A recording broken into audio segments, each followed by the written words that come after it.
Hello, everybody. Well, Stremyard seemed to have a few issues, and I don't know why, which is a little bit odd. But here is the brand new link that I'm going to send out to everyone right now. That's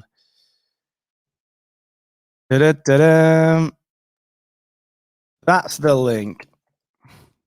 James is coming back in.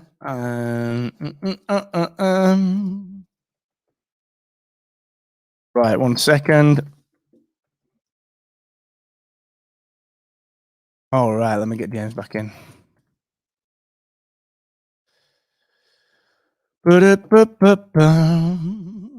You can't account for this, can you? Send to James.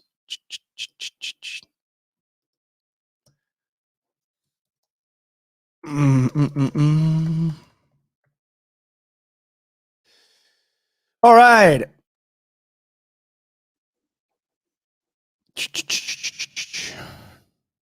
New video live now. All right. Sorry about that, everybody. What a pain that was. There we go. That was just StreamYard being weird. I don't know what the situation was with that one. I know, right? Can you believe it? It just stopped. That was very, very bizarre. Yo, James is here. Hi, dude. Hey, I don't know what happened then. I'm going to send an email out to everyone. I'm going to bring you back on, and then I'm just going to quickly send an email out to everyone just to let them know, because I don't know why YouTube just stopped, which is very weird. But here you are, sir. Over to you. No worries. Okay, we will. I'm not entirely sure where we got to that, so I'm going to pick back up from mistake number 5. So if you remember, we just got to the end of talking about websites. So mistake number 5 is rubbish cover art, and I very nearly included a swear word in this one, but kept it clean. There's an old saying, right, which is never judge a book by its cover. And there is a huge problem with that saying. And that problem is that it's just a load of rubbish, right? It's a load of old crap. We live in a world where branding is king and design is everything, right? Now, you know, I'm a pretty reasonable guy. I'm quite open-minded, and I love most people in the world except for Donald Trump. But, you know, I will absolutely walk past a book, right, if the cover is rubbish. Maybe it reflects badly on me. I don't know. But it is what it is. There's no surprise here that I will also skip over a podcast if the cover art is really badly designed. And I know that it isn't just me. Other people will judge your podcast on its cover art. We touched on this point earlier on, didn't we, about sponsors and their first impressions likely to be visual. Well, look, for listeners, sponsors, everyone really, they will almost certainly see your cover art before they hear your voice. It has to be right. So don't use word art. Don't use Microsoft Paint. I do love Canva, and I am a Canva Pro subscriber, and it's brilliant. On Canva, you can take one of their template designs and you can make it your own. It's easy. You can do it on the free version, doesn't cost you anything. And there's some really good templates on there. You can create something that looks pretty good without too much stress.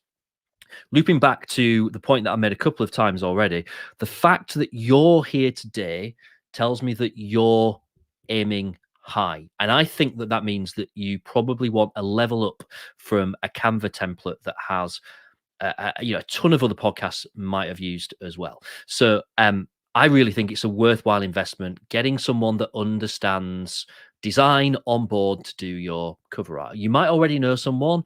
For maybe couple of hundred bucks, you can get a designer. It's a service that we do at Sound Media. There's loads of other people who do it as well. And the good thing about a designer is that they will understand that cover art is a little bit unique, because there's certain design principles that apply in cover art. So think about if you are listening to a podcast on your iPhone, on the screen, the size that you see that cover art is tiny, right? I liken it to being about the size of a sugar cube. So if you pack it full of loads and loads and loads of text, not gonna be able to see it. Can't read any of it. It's pointless, waste of time. Keep it to as fewer elements as possible. Also, don't try and make it too quirky or too abstract. It is still the first impression that I get of your show and your brand. So it kind of needs to reflect you and what you're all about. So you are definitely not in competition with Jackson Pollock here or anything like that. I would avoid defaulting to just having a photo of you on there. Ask yourself whether you're doing that for reasons of sanity or vanity. Is someone going to click play on your podcast because there's a photo of you? Don't know. It's right for some. Not saying you shouldn't do it, but don't just do it without really thinking about it. It might be the right thing to do. Don't do it for the sake of it. You probably don't need the word podcast on your cover art. All right. Even I am not a complete idiot. If I'm looking at something in Apple Podcasts, I can probably work out that it is a podcast. You don't need to tell me that. And please, please, please, this is my final word on the subject. Please don't have a photo or an icon of a microphone on your cover art. It's been done. It's been done to death. You don't need to do that. So that's mistake number 5, which is rubbish cover art. Now, I had prepared my bonus mistakes, but obviously we had issue with the internet earlier on and the feed dropping out. So I'm going to skip over the bonus mistakes just for now. And it's something that I'll do some content about, and I'll get Mark to send it round, right? Because it's about not missing the quick win. So there's loads of little things, right, that are just really good little tips. So we'll sort those out separately. I know we're going to move on to your questions and comments and stuff in a moment. Just before then, I really would love to stay in touch with you all. I'm very active on LinkedIn and Twitter. It's the same photo on both. What you're looking for, just search for James Marriott on LinkedIn. My Twitter handle at James Marriott. You are also very welcome to email me and get in touch however you want. james@wearesoundmedia.com. If you grab your phone, turn the camera on, point it at that little QR code on the screen, it'll take you directly to all my different links, including where you can book a 30-minute chat directly into my calendar if you fancy having a one-to-one chat. Please do. I get very lonely sat here by myself. Quickly before I finish, mentioned a couple of times about my podcast, Pod Almighty. This month's episode is about the 10 most common barriers to launching a podcast and how to get over them. It was due to be released tomorrow. I've brought it forward by 24 hours, so it's live now. There's loads of stuff in there that we haven't talked about today. Might be useful for you if you're in those stages of developing your show. podalmighty.co.uk, or just search Pod Almighty. My final word is I know that launching a podcast is daunting, right? I get it. Hopefully today I've been able to give you some good pointers, some good guidance. Everyone's situation is slightly different because every podcast is different, but don't forget that help is out there, right? I'm always sticking new content out on LinkedIn and on my website. Mark's doing the same. Captivate produces some great stuff. Captivate Labs is amazing. Use the help, right? Do things in the right order. I just know your podcast is going to be blooming brilliant. Well, that was blooming brilliant. Thanks so much, dude. And sorry for the awkwardness of everything dropping out. I think everyone's streaming back in. I've sent an email out with the new links and so on. And what a pain in the neck that was, dropping out like that. But we got through it, dude. What a fantastic prez, and some amazing tips there. Thank you so much for doing that, my man. Now, for everyone out there that is thinking, you know, maybe I need a little help my launch, of course, we do have our podcast launch accelerator course, which is free. But if you need some human help, which I think we all do from time to time, like I said at the beginning of James's session, James genuinely is the only podcast launch coach that I recommend. And I do so a couple of times a week when I get the question in. So please, please, please do connect with James. Now, we've got the wonderful Heather Osgood joining us in around 10 minutes to talk about sponsorship. So, James, we've got the opportunity to have a couple of questions, which is fantastic. So I'm going to talk through a couple of things that have come in. We've actually got the same question from Blake and from Dead America, which is basically how many episodes do you need to release with? And I know there's sort of some older advice on this, there's a little bit more modern advice on this. So kind of what's your take on it? Because I think it's something that a lot of people will ask. Yeah, I mean, I give this answer to so many of these kind of questions when people say, how long should my podcast be? Should I do it weekly or monthly? It's one of those things where I say, I'm not sure that there is a perfect answer, because every podcast is different and it really depends on your circumstances. But the world has changed in the last few years, right? We live in a world where, when it comes to content, there is a bit of a binge culture. People don't like waiting for things, right? It used to be the case, you'd watch an episode of your favorite TV show and then you'd have to wait another week to see the next one. It doesn't really work like that anymore. Like, people tend to release things all at the same time, because if you like one, then I want you to like them all. If you listen to one, I want you to listen to them all. So I think if you can, I still think it's really good practice to try and launch with several episodes, because if someone listens to one episode of your podcast and they like it, they've listened right through that first episode, they'll probably listen to another, but they can only do it if it's there. So let's say you've got 6 episodes, someone listens to one and they like it, and they listen to another 5, right? You've got them. They're yours.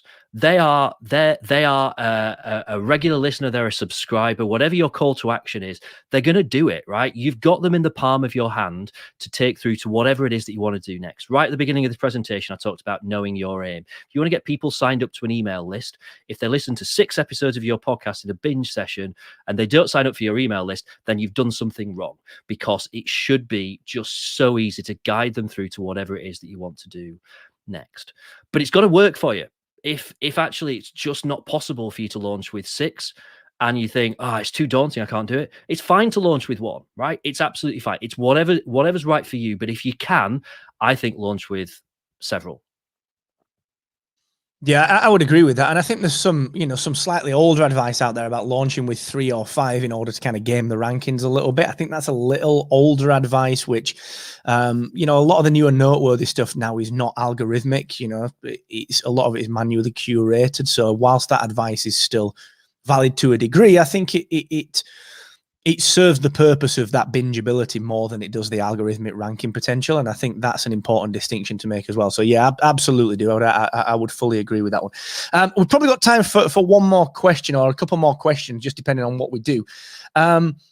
So let's have a quick look. This is one from Christina, and I know Chloe Thomas, who's just one of the world's foremost e-commerce experts, has already mentioned this in the comments. But should you name your podcast, Christina says, the same as your e-commerce brand or different? Now, the reason I want to mention this one is that I don't think this just applies to e-commerce. I think it applies to any brand that exists. So what's your take on that? Should you name your podcast the same as your brand that you've already got out there?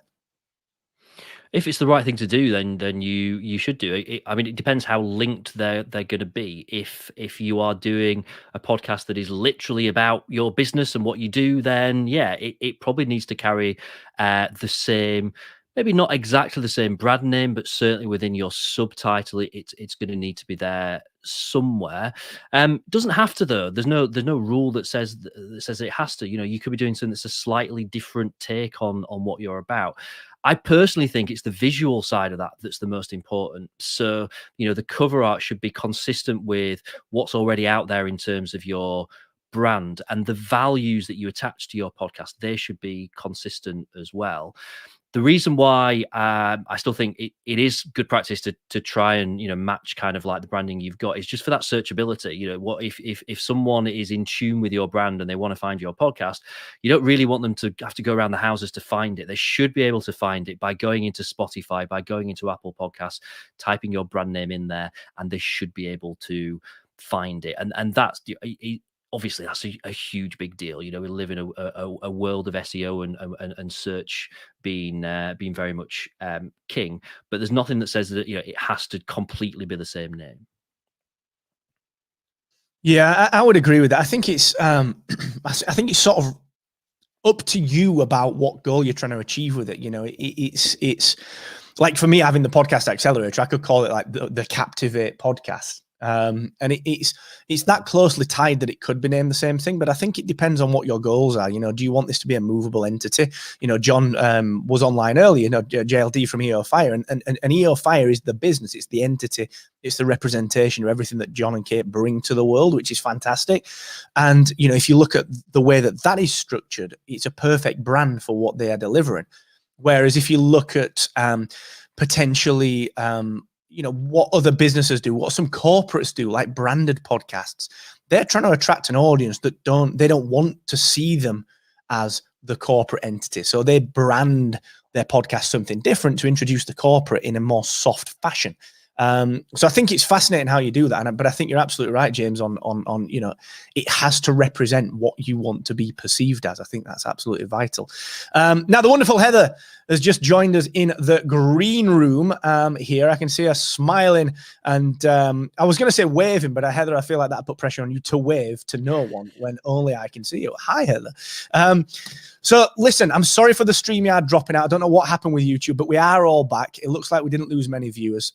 This is fantastic. Thanks to everyone that came back so readily. And James, thank you so much, sir. Always wonderful. And please, for you out there, if you're looking to start your podcast, do connect with James and do a search for Sound Media. It's We Are Sound Media is the URL. So James, thank you so much, dude. Thank you for having me. Adios, sir. All right, just a little reminder that this is Ready, Set, Grow 2021, version 2, because YouTube kicked us off. If that happens again, I am going to be very, very annoyed, and I'll just send another email out with another link. I don't know what the situation was there. But we are ready to go live with the wonderful Heather Osgood from True Native Media to talk about securing sponsorships for the long term and just really how to get your first high-quality sponsor. And after that, we're going to do our big Captivate podcast feature reveal. I'm going to talk to you about the background of it, and I'm going to give you a demo, plus tell you when it is available. So if you've got any questions, drop them into the comments. We will cover as many as possible. We are collating them on a separate document here behind the scenes. And without further ado, I'm going to bring on the wonderful Heather Osgood. Hello there. How are you? Mark. Good. How are you? Thanks for having me on. Always a pleasure. When it comes to sponsorship, I would never ask anyone else to do this. So thank you so much for doing it. And yeah, how's the Florida weather? How's that going? How's that treating you? It's great. It's humid here, which everyone said it would be, but it is. It is. The air is thick in Florida, but it's like a warm blanket, and I don't mind that. Oh, I'm very jealous of that. I mean, the weather in England is like a warm blanket that someone's stolen from you and put in water and then given back to you. It's a very different thing. And yeah, I'm sure the East Coast weather in Florida is much different to that West Coast weather that you used to have. But yeah, very jealous nonetheless. For sure. Well, congratulations on your big reveal today. I know that Captivate has provided so many wonderful services, and I know everyone can't wait to hear what you have to offer.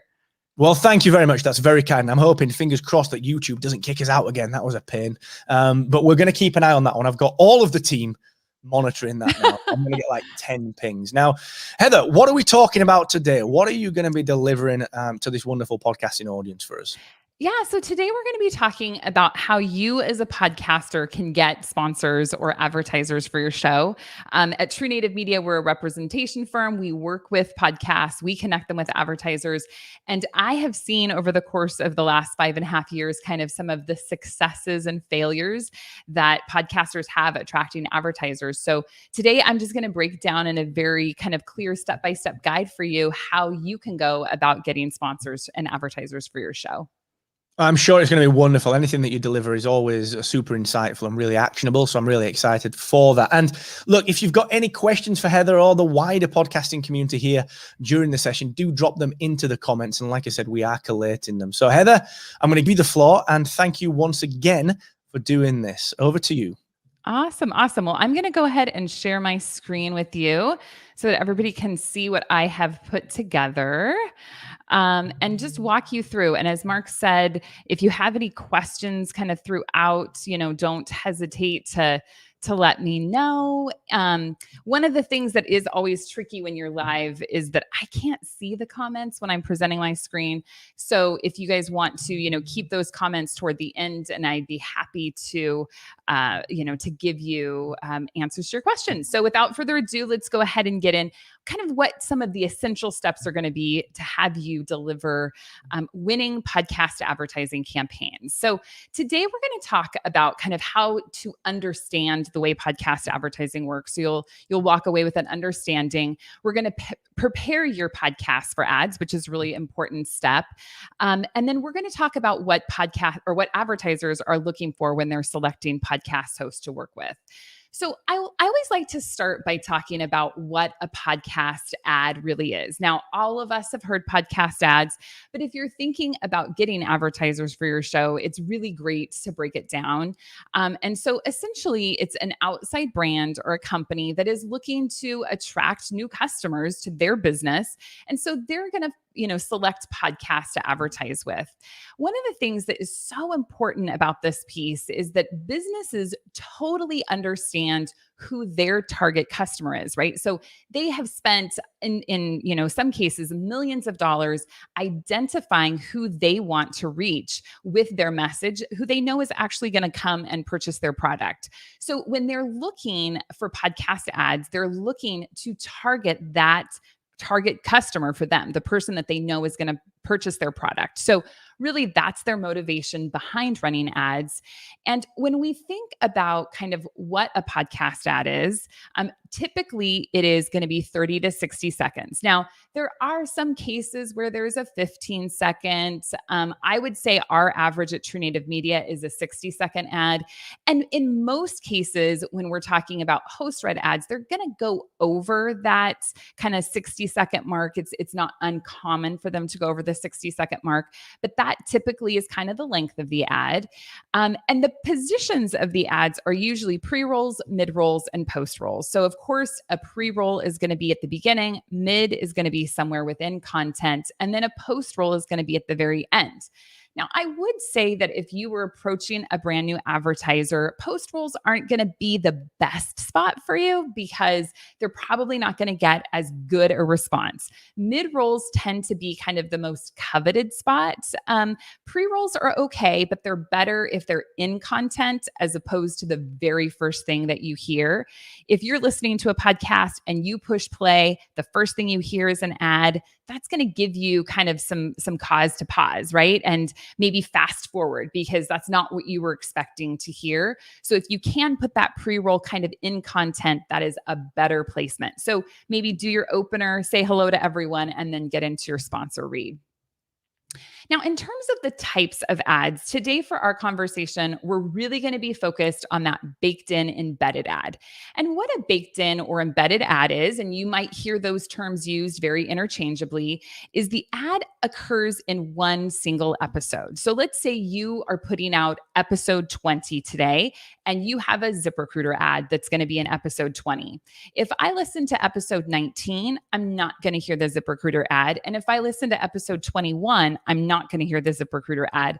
I'm only going to hear it if I listen to episode 20. So it is in that episode, it's in that audio file. And when I listen to it as it's released, I hear it. But in most cases, hosts are not going to go back and remove that ad. So it's going to kind of live there indefinitely. So if I listen to that same episode, maybe 6 months from now, I'm still going to hear the ZipRecruiter ad. So it's baked in, it's embedded into that episode. That's how it got its name. And advertisers really like it because they're typically paying for what they receive in terms of audience reach within a 30-day period, but they're getting so many more downloads that are going to happen after that. So those are the types of ads that we'll be addressing essentially in our presentation.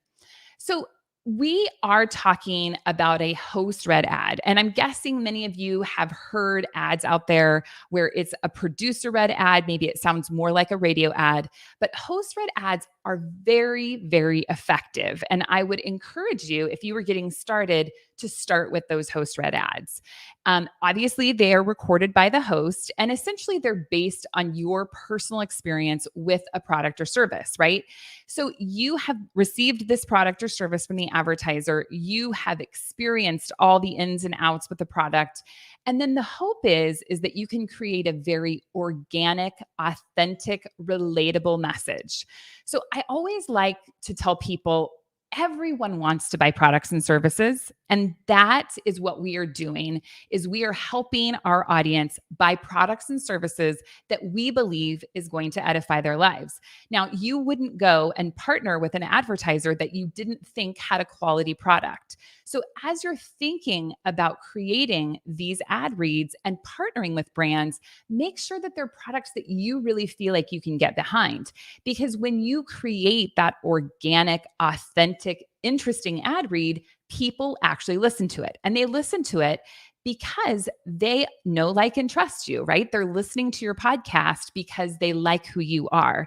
So when we think about host-read ads, it really does fall within that influencer marketing space. You are an influencer. You have partnered with a brand or a product, and you're bringing that message to your audience, which is really important to think about because you want to give an entertaining ad read that is going to make people want to listen. Because when people listen, then the advertiser gets better results and everybody wins. So as you're creating your ad read, you really want to focus on how that product is going to benefit your audience or your listener. Don't, focus on the features of the product. You really like, how has this product changed your life? And if you can master that piece, it will help you tremendously in really keeping advertisers. Now, in terms of really kind of the process from beginning to end, essentially, you connect with a brand, they connect with you, right? You've got your connection here. You would want to create a contract, which is super important. Now, if you don't have a contract, feel free to reach out to me because we have a contract template that we can send you, no problem. You create a contract with the advertiser, and then they would send you product samples. Now, they're going to send you talking points. And if they don't, you should ask them, what do they want highlighted in that ad read? What are the unique selling propositions of that product? Those are the things that you're going to want to talk about in the ad. And then, of course, you'll go ahead and create that very authentic ad read. And then you want to make sure that you're circling back with your advertisers, that you're providing them with some information about how successful their campaign has been. So if anybody's talked about their product on social media, send them that. Send them any feedback you've gotten from your audience. But also you want to make sure that you're showing them the metrics of the campaign. So if you promised they would get 5,000 downloads, show them that maybe they got 5,200. Show them that they really received what it was that they purchased.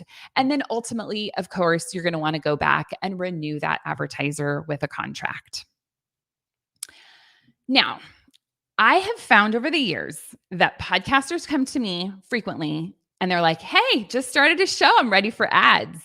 And I will tell you, most people who have just started a podcast are far from ready for advertisers. So I want to really talk to you about how do you prepare your show for ads. It's not just a matter of, hey, I'm ready, let's get started. It's really going a little bit deeper to prepare yourself and the advertiser for success. So first, you want to understand your audience. This is such an important piece. Going back to what we talked about at the beginning, if you're partnering with a brand, the brand knows exactly who they want to reach, right? They're very clear on their audience demographics of who their target customer is. You need to be clear about who is listening to your show. Now, great platforms like Captivate do definitely provide you with some information about your audience, but I always encourage you to run a listener survey. And the listener survey is something that you really can get a clearer picture of who your audience is. We want to look at things like, what is their age? What is their gender, education, household income? Do they have children?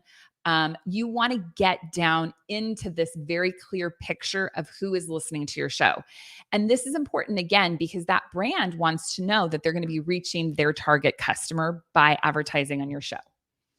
Next, you really have to understand your downloads. And if there is one mistake that I think many podcasters make is that they do not understand their downloads. Now, if you are doing that baked in or embedded ad read, what we're looking at is how many downloads you are getting within a 30-day period. We don't care how many downloads you got in a month. We don't care how many downloads you got in a year. We don't care how many downloads you have gotten in the lifetime of your show. We only care about how many downloads you're getting per episode in a 30-day period. I would say that frequently over the years, podcasters come to me and they're like, I'm getting 20,000 downloads. And I'm like, that's amazing. Is it per episode? Is it per month? And they get this very blank stare. They're like, well, it's 20,000. I'm like, yeah, but you have to know what those numbers mean. It's so important that I created a whole slide for us here on it. So you need to build a sizable audience.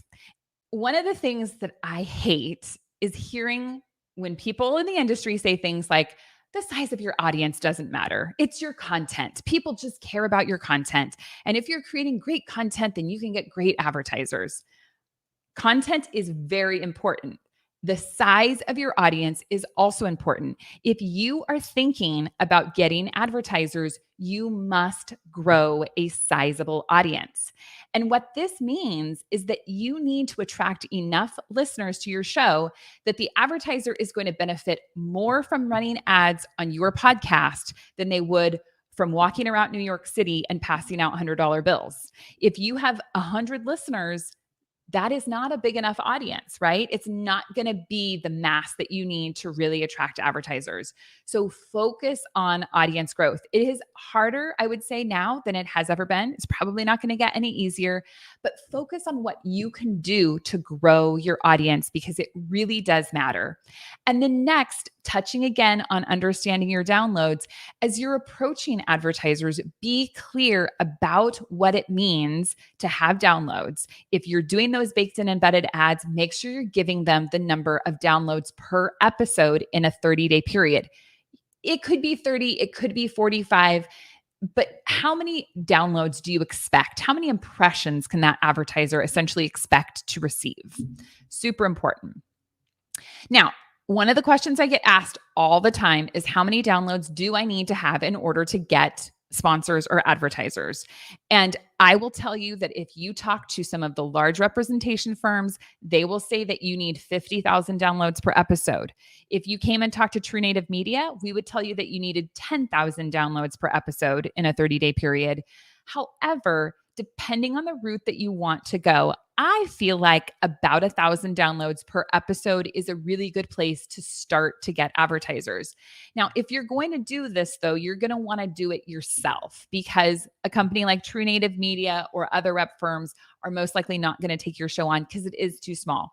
It's something you would need to do yourself. And so that's why I encourage you to really think about how do you reach the biggest number of people? And that is by packaging things together like your newsletter and your social media, maybe putting posts on your website. So let's take all of the assets that you have and let's package them together and not focus solely on the downloads that you're getting on your podcast, but really the value that you can offer the advertiser. That's going to be a much greater number than just your downloads per episode. So really a good way of going about it. Now, if you're going to be out and approaching advertisers, you are absolutely going to need a media kit. So now, what is a media kit? What should be in a media kit? So a media kit essentially is a document that you would send to someone, a brand and advertiser who is interested in advertising on your podcast. The minute that you reach out to an advertiser, the first thing they're going to say is send me some information. And you need to have something really nice that you can send them. In a media kit, you should include an elevator pitch for your show. So essentially something quick, succinct, that gives a good description of your podcast and, why it's of value either to the audience, the advertiser, right? We want to know that this is an enticing podcast. Next, you want to make sure that you're including some host bio information. Again, we're doing influencer marketing. These brands are not just partnering with your show, they're partnering with you, right? They need to know that you are the type of person that they're going to want to partner with. So make sure that you create a nice bio there. Your audience demographic. So you've run this survey and you have this rich demographical information that you can put in there. Now, next, you're going to want to put your metrics in there. I do not want to confuse you. I know I said it's so important to focus on the downloads per episode, and that is the case when we're talking about what we can deliver to an advertiser. However, this is kind of like a brag book, right? You want to say all the wonderful things about you and what you've created in your show. So this is a place where maybe you would say something like, the podcast has reached over 100,000, downloads, or we're getting 20,000 downloads per month, right? There's nothing wrong with bragging about the numbers that you have reached. And those are really great, important numbers to put in there. You also would want to put in things like, what is your social following? What is your newsletter size? Especially if you're going to be working on these packages, right? Now, if you've got 400 followers on Instagram, you might not want to include that, right? You're going to want to include, again, audiences that feel substantial to an advertiser. And then next, you're going to want to go ahead and put in some pricing and packages, because the advertiser is going to want to know how much they're going to need to spend. So let's talk about pricing, because that is also something that is kind of challenging and can be overwhelming. So many people have probably heard the term CPM, cost per thousand. So essentially what CPM means is how much money do I need to spend as an advertiser to reach 1,000 people. And that CPM was developed in the advertising space because essentially we needed to be able to compare apples to apples, right? If I'm going to run this billboard and reach 1,000 people, how much am I going to pay? If I'm going to run a radio ad, if I'm going to run a social media campaign, how much does it cost for me to reach 1,000 people as an advertiser? So that's where that CPM pricing came into play. And most CPMs are going to be somewhere between 15 and 50. So I would say 50 is definitely the high end. My experience has been, especially like kind of post-pandemic, that we're seeing really like $20 to $25 CPMs. If you were getting more than 10,000 downloads per episode, or maybe even 5,000 downloads per episode, I probably would go with a CPM pricing. If you were getting less than that, like if you're getting less than 5,000 downloads per episode, don't even pay attention to CPM pricing, because it really doesn't matter. You need to think about how you can create a win-win between yourself and the advertiser. So the advertiser has goals, and you need to establish what those goals are. Are they advertising because they want brand awareness, which is just more people knowing the name of their company? Or are they looking for a direct response? If they're looking for a direct response, they have to calculate it backward, right? They have to say, if I'm going to spend $1,000 on this campaign, how many customers do I need to get in the door to cover that cost? What is the lifetime value of that customer? So that's where your pricing is going to come into play. And you want to make sure you don't overprice your packages, because if you overprice, the advertiser isn't going to see results, and then they're not going to be happy. They're not going to want to come back. They're not going to say good things, right? If they know other people who advertise in this space, they're not going to say good things about your show. So think about pricing it in a way that is enough for you, right? Because you don't want to be working for $10 an hour, but also low enough that the advertiser can see a return on their investment. I would say pricing is probably one of the hardest pieces, but definitely something to look at and focus on. The next thing that I want to talk with you about that is super important is creating high quality graphics and design. So if you are putting together a media kit, you want to make sure that you are providing your advertisers with something of a high caliber. Now, I believe it was Mark Asquith who posted this on Instagram at some point, a meme about the fact that just because you could get up on stage and sing karaoke did not mean that you were a professional musician. Just because you can go on Canva and design something does not make you a professional designer, right? Now, you can create some great things in Canva, but you need to know what your limitations are, and you need to create something of high quality.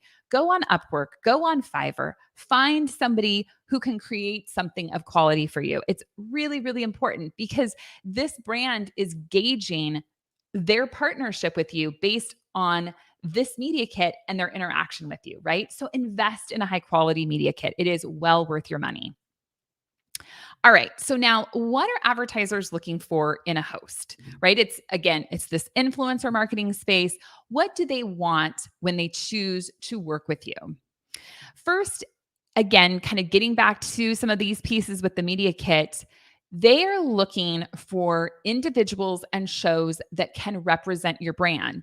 Now, an alcohol company is looking for a very different representation potentially than Monday.com, right? So you have this huge range of different brands and companies. And I am not saying that you need to be Mr. or Mrs. Buttoned Up. Everything is super above board. If that's not the type of content that you create, if you create something that's full of expletives and, just over the top, if that's your personal brand, that's fine. There are companies out there who are looking to partner with that type of an ambassador. There are fewer of them, don't get me wrong, but you can find brands that are looking for the type of content that you're creating and want to work with someone who is going to get their message heard, right? So it doesn't matter where you're at in terms of the content, but you need to be a good representation of that brand. And that does mean that you have to create quality, consistent content and understandable content. So let's break this down. So in terms of your publishing schedule, we don't all have to be, Entrepreneur on Fire. We don't all have to be John Lee Dumas and publish a bazillion episodes to succeed. What we do have to do is commit to a regular publishing schedule and stick to it. So if that means you're going to do, one a week, one a month, one a quarter, whatever it is, you just have to commit to doing it and then stick to it. So if you want an advertiser to take a look at your content and see like, oh yeah, this guy publishes on a regular basis. I know if I buy an ad on their podcast, it's going to come out. Because I can tell you that it happened way more at the beginning of my podcast career, but it still happens today where podcasts that we work with will be like, oh, shoot, we forgot to publish our episode this week. Sorry. And I'm like, that doesn't work, right? The advertiser is paying you to put an ad in your podcast episode. So they need to see that you have consistent quality content, right? And quality is something we could talk about forever, but make sure you've got a good mic, right? Make sure you're doing good editing. Make sure that when I'm listening to your podcast, you're not super loud and your guest is super quiet, right? You have to create this type of content that a brand or an advertiser is going to want to work with.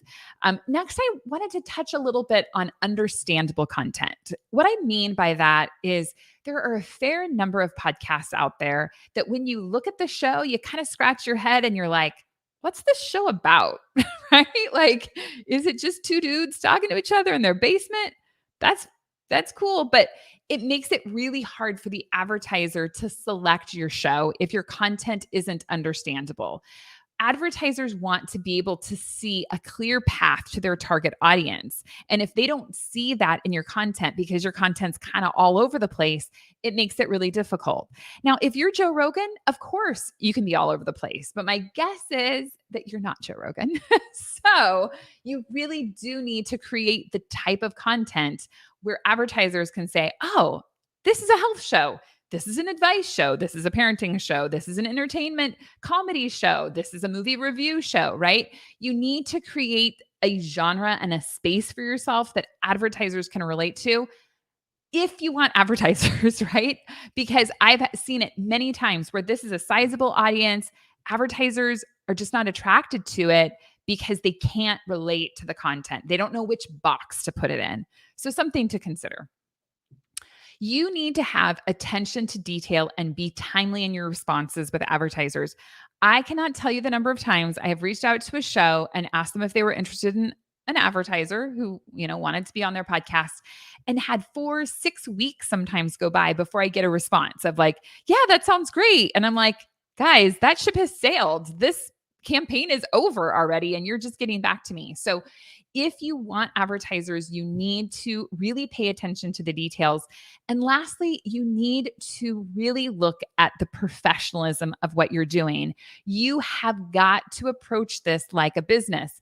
You might have started this podcast as a hobby, but if you are looking to take money from someone, it is not a hobby anymore. It is now a business, and you need to make sure that you are approaching it that way. All right. Now, the real question, how do you actually get advertisers, right? So your show is, you understand advertisers, your show is prepared for advertisers. How do you actually get them? So the first is to personally approach those companies, right? So that might mean making a big list of all of the brands that you like. I will say one mistake that I see a lot of podcasters make when they're working directly with brands is that they think the bigger the company is, the easier it'll be. They think, oh, Nike's got $1 bazillion. I'm just going to reach out to them. If they give me $1,000, it's going to be of no consequence to them. The reality is the bigger the company is, the harder it is to get them to advertise because they scrutinize everything. And instead of having a person that's involved, they've got like 10,000 people that are involved. So if you are approaching advertisers directly, I recommend direct to consumer brands, anybody that's got a website that they're selling on. And I also recommend trying to go for the mid-level companies, right? Think about the newer companies.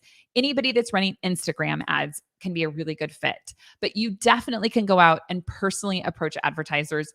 You'll make the most money that way too, if you're good at sales. You also could work with a network, right? So you might decide that you're a true crime show, you want to join a true crime network, or maybe you just find a really great network, and networks definitely can bring advertisers to you. So that can be a good way of going about it. And also networks are nice because they usually provide you with some insight, right? How is your production? They maybe help with audience growth. So networks can be nice. You could also list your show on a marketplace. So an advertised cast or a Zvook or a Podcorn, if you list your show on those marketplaces, that can be a good way for you to get advertisers. It's a little bit difficult sometimes because you don't really stand out and there's, thousands of shows on there, but why not list, right? It's not going to hurt you any.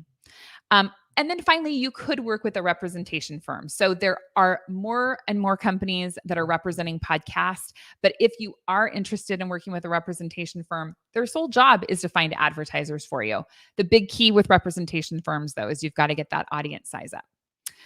All right, we are getting into the home stretch here. So what are the next steps? If you want to monetize your podcast, I cannot emphasize enough how important it is for you to approach it like a business. If you want to get advertisers, you need to be, again, very professional in your outreach. You need to be very succinct with producing that content, producing quality content, reaching out and finding, ways to get advertisers, whether that's directly or working with rep firms or working on marketplaces, right? You really need to focus on that outreach. And if you do, and you've got great show, then you definitely can make money in advertising. So I encourage everybody to do it. We put together a free audience growth guide for you. So if you go to heatherosgood.com, up in the right-hand corner, there's a free audience growth guide. And it's just our strategies step-by-step about how you can grow your audience, because it's really important. So I hope that was informative for you guys. I'm going to go ahead and stop sharing my screen here. And we'll go back to the presentation and answer any questions that you guys have. So let's see here. If I can just figure out how to stop sharing, that would be great. Let's see. That's not it. Here we go. Da, da, da, da. I did it. I stopped sharing my screen. It was a feat. I know, right? Like technology, we work in podcasting and we're like, yeah, do all the technology. And then like YouTube crashes. We don't know how to end screen shares. It's like, well done us. Yes. Oh, that was amazing, Heather. Thank you so much. It amazes me how much, not only that you know, but how much every time we talk, there is just new stuff. Like, I don't know how you keep up with it whilst building True Native. So that was just fantastic. Thank you so much for that. I know everyone, you can see in the comments, everyone's just blown away by this. So thank you so much. We've got time for a little Q&A session. If you've got a few minutes. Absolutely. I am happy to answer any questions anyone has. Oh, all righty then. In that case, get ready. Okay, I'm ready. So, we've collated a few up. So Cheyenne Michaels has asked a little bit about dynamic ad insertion and content insertion. So can you touch briefly on how non-baked in / embedded ads work? I've noticed them more and more recently in podcasts that I listen to. Now, obviously, it's sort of funny actually, because we work in podcasting. So it's one of those things that if you know, it's sort of part of the day-to-day, isn't it? But we forget that a lot of people simply don't know how this works. So what's your take on the non-baked in ads? How do they work? Yeah, for sure. So how dynamic ad insertion works essentially is that you place ad markers throughout your entire catalog of shows, and then a podcast advertiser gets their ad in all of them, right? So I know I really emphasize this idea of how many downloads you're getting per episode, and that definitely is for baked in. The value of dynamic ad insertion is that you take your full month's catalog, right? So usually dynamic is going to run in a 2 to 4 week period. So an advertiser would run across your full catalog. And so if you're getting, let's say maybe 2,000 downloads per episode, but you're getting 50,000 downloads per month because you've got so many different episodes, dynamic ad insertion can be a really good way of going about this. And the value of dynamic ad insertion is that it allows you to reach a greater number of people with greater frequency and really maximize kind of the return. And you definitely can do host read dynamically inserted. I think a lot of times we feel like the pre-recorded ads are the only ones that are dynamically inserted, but they're not. So that you can definitely do host read ads with dynamic as well. It's a fascinating landscape, the dynamic content insertion as well. It's something that we're excited to dig into as well with Amy, which is coming in October time. We've got a release which is going to be fantastic for that one, and something that builds on what we're releasing today. So really excited for that one. And you actually mentioned as well audience surveys, which we know can work really well, especially the open-ended surveys where you really get that qualitative data about what people love about your podcast. Waffle Maple Syrup, which is still the best name I've seen today, has asked, how do you actually get people to respond? It's tough, isn't it? We get so many emails. Like, how have you found ways to break through that noise at all? Yeah, that is such a good question. And I like the username too. That's a good one. You need to motivate your audience, right? And what I would recommend is say, hey, you guys know me, right? You listen to me all the time, but I don't know you and I want to get to know you. And so in order to get to know you, I would love for you to fill out this survey. And I would highly recommend that you incentivize them in some way, right? So, I have seen all kinds of things like, if you're an author, like everyone who does the survey, I'm going to send you out a copy of my book, or maybe you give away a $50 Amazon gift card. Depending on the type of show that you are, you can get pretty creative with it. The other thing is that you're going to need to do it for a little while, right? You can't just say, hey guys, can you fill out my survey? Thanks so much. And like, that's it. You're going to need to really put a strategy in place where maybe you talk a little bit about why I'm running a survey, why it's important to me to understand who you are. And then over the course of maybe 4 to 6 weeks, run that survey and ask about it on a pretty regular basis, because people forget and they get busy. And also send it out if you have which everybody should be building a newsletter list. So if you're not collecting emails, start there, but then email it out to people too, right? Because we all know when we're listening to a podcast, we might not have the link right there. Many people would fill it out if you just, gave them the link. So look at a multi kind of channel approach, talk about it on your podcast, put in your email, put it on social media, and incentivize people. I love the incentivization, and I wholeheartedly agree with the email list. I think it's such a missing piece of most independent podcasters' kind of arsenal. And that is actually what Kelsey Johnson is going to be talking to us about a little bit later at 1:15 p.m. Eastern. So yes, it's almost like you knew that, Heather. That is perfect timing. I like that. You can come again. I like this. So we've got another interesting question in from Hannah, which is a little bit sort of open-ended, and it's what size audience would feel substantial to an advertiser? Well, like I had said in my presentation, I feel like 1,000 downloads per episode is a really good number. But it depends a lot on who you're talking to, right? Like some of the big agencies that we deal with, they're like, we don't want to look at anything that's less than 500,000. Like, that's it. And you're talking about all the brand advertisers. When I say brand advertisers, I mean people like, the automotive companies or like Procter and Gamble, right? Like the really big organizations. But then it filters down into, I've been working actually kind of locally here, which has been a lot of fun to meet with somebody face to face. And they have a parenting app that they've designed. And they would be happy with 1,000 downloads per episode, right? Because it's not so much about how many downloads you have. It's about that influencer piece and how you can help leverage your audience.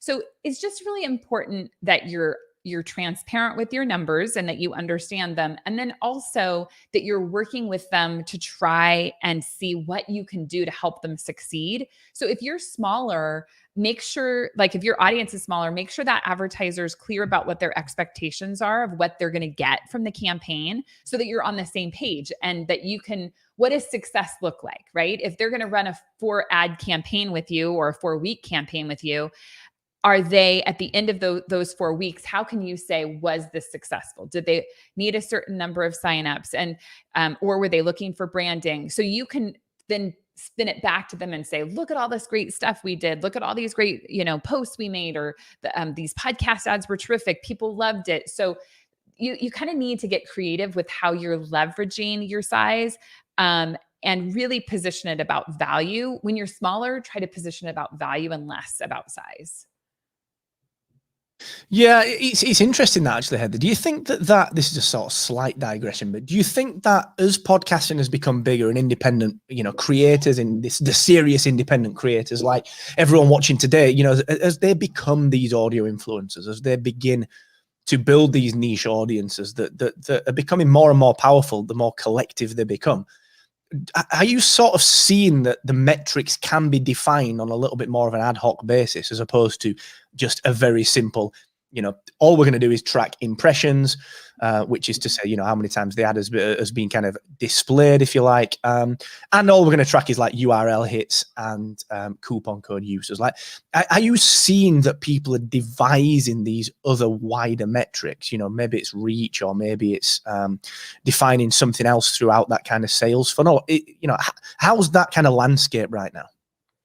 Yeah, that's such a good question. I would say that, from a broader spending level, we definitely are seeing more brand advertisers come into the space. So when you're looking at advertisers, essentially there's 2 types. There's the type of advertiser who's like, I just want my ad out there because I want people to know about my company, right? So we worked with, of course, I'm totally blanking on the name, a dating site that I can't remember the name of now, but they said they had 98% market penetration. And so that meant that, like, if you asked 100 people, 98% of them would say, yes, I have heard of this dating site, right? They have extreme brand recognition. So a brand is looking to get higher recognition, because you're never going to buy a product if you don't know what the product is, right? As opposed to direct response, which is, like you mentioned, they are very interested in, use my promo code. I want to get X number of dollars. If I spent 100, I want to get 200 back, right? So we are definitely seeing more brand advertisers coming into the space. And I think overall what's going to happen is that that's all going to trickle down, right? Like, my prediction is programmatic ads are going to just become a bigger force to be reckoned with, which are the, ads that are just injected essentially into your podcast. But in terms of smaller companies, I do feel like podcasts are right at that tipping point where, when you talk to advertisers, they say things like, oh yeah, like, I should really be considering podcasting. Like, everybody's talking about podcast advertising. So that doesn't necessarily mean that they are not looking at the results so much. It just means that they see the value maybe from a greater level than they had before. That's interesting, that the awareness side of things. I think, when you sort of map the awareness considerations of, like you said, 98% of people would recognize said brand. When that becomes a goal for an advertiser to use podcasting to affect that in a positive way, to take it from 50 to 60, I suppose when you think about advertising in its more traditional sense, that becomes very broadcast. It becomes the billboard, it becomes the noise, it becomes the very outbound stuff. What's interesting now is that there are 100, 200 micro creators, these influencers that might run networks of podcasts that are very specifically niched, and that hold sway over 5% of the entire audience within a country. Do you see that the advertisers will potentially start to look at these kind of micro networks, or will potentially look at these more specific audio influencers en masse, as opposed to just 2 or 3 big podcasts? Has there been any change in that over the last few years? Somewhat. When I started my company, I really started it with the intention of doing just that, right? I was like, hey, we've got all of these small shows. Let's put them together. Let's take them to an advertiser, right? Like you said, they're all within the same genre, the same theme. Let's just take them to an advertiser and have them advertise on all of the shows. I never did succeed with that. And truthfully, we have some that we sell like that where they're groups of smaller shows, but we don't knock it out of the park. I go back to the idea of programmatic, and I do think that programmatic is ultimately going to be the answer for those smaller shows. And when you think, if you guys don't kind of know what programmatic is, and I feel like that term can be kind of tricky sometimes, if you're watching YouTube and all of a sudden ads just come up, right? Like those are programmatic ads. Now, we do them better in podcasts because they're put in at specific ad markers that are not hopefully right in the middle of a sentence. But I feel like when we look at the smaller networks, ultimately, my prediction is probably in the next 5 to 10 years, or maybe sooner, but that we'll just have more of those advertisers coming in that are like, hey, I want to reach, maybe I'm not so interested in reaching the crocheting podcast or, the gold mining podcast. I'm just interested in reaching men from ages 20 to 35 who have this household income, who live in this part of the world. So I see that taking place more. The issue is that when you've got like these very niche topics, you have to have somebody who's an ambassador for that group. So yeah, maybe there are specific brands that would benefit greatly from, like, I don't know, the Horse Network has been going on forever, right? And Glenn's got a ton of advertisers, but he has worked it, right? He has gone to all the horse events and said like, hey, we've got this great horse, radio network. And most industries aren't willing to do that. And so that's why I see programmatic as being probably bigger and easier in the long run. You're not going to get as high CPMs, but that's kind of part of it. I like that. I think that's fascinating as well. I can see, and you and I have talked about like big podcasting versus kind of the indies. I can see the sort of split that is continuing to occur there as well. If you look at someone like Trivial Warfare that John's kind of built, and like Glenn with the Horse Radio Network, like those, the guys that really put the work into that can really take a hold of that network and do what they want with it. On the flip side of it, like you said, it becomes about just accessing people. So I think that's really fascinating. We've probably got time for another couple of questions. One of them is from Lane Richards, which is, Heather mentioned a download. Where can that be found? Where can that be found, Heather? So if you go to heatherosgood.com, we've got a few different downloads there, but there specifically is an audience growth guide where like I mentioned, growing your audience is really important. And so we essentially have just taken different tactics that the shows we work with use that have been successful and put them into, just a little PDF for you so you can access that. Super stuff. And one final question from Michael Hurst. Can price per episode be a good option in lieu of CPM? And how would you generally approach that? I suppose the obvious follow-on question is, how the heck do you even decide what to charge? I bet you get that all the time. Yeah, I mean, that's such a hard question. But yes, I would say definitely price per episode is a very good way of going about it. You do not need to do a CPM basis. Getting back to an earlier question, if you're going to be doing dynamic ad insertion, you definitely need to be charging on a CPM basis, right? Because you're never really sure how many impressions you're exactly going to deliver. But if you're doing those baked in embedded ads, a price per episode is a really good way of going about it. And what I would do, again, is I would look at the size of your audience and try to be realistic, right? I think sometimes as content creators, we feel like you have spent so much time cultivating this audience that you're like, it's worth $1 bazillion, but really it's not. So, be realistic with yourself about how that advertiser is going to get a return on their investment. And I would even look at it, in some cases, maybe on an advertiser by advertiser basis. We do a lot of work with Helix Sleep that sells mattresses. Well, she doesn't have to sell too many mattresses to get a return on her investment.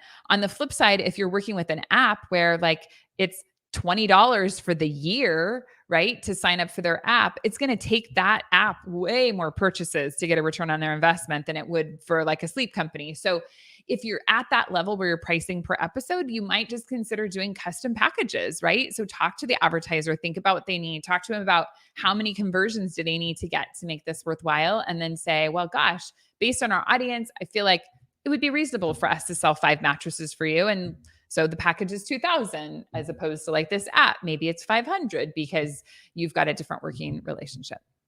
I love that. That was one of the lessons that I learned really early in business, is like value-based pricing. And I think it's really easy to not do the research and not understand actually the thing that's being sold. You know, if you're selling a 10K something, you might only need to sell one of those things.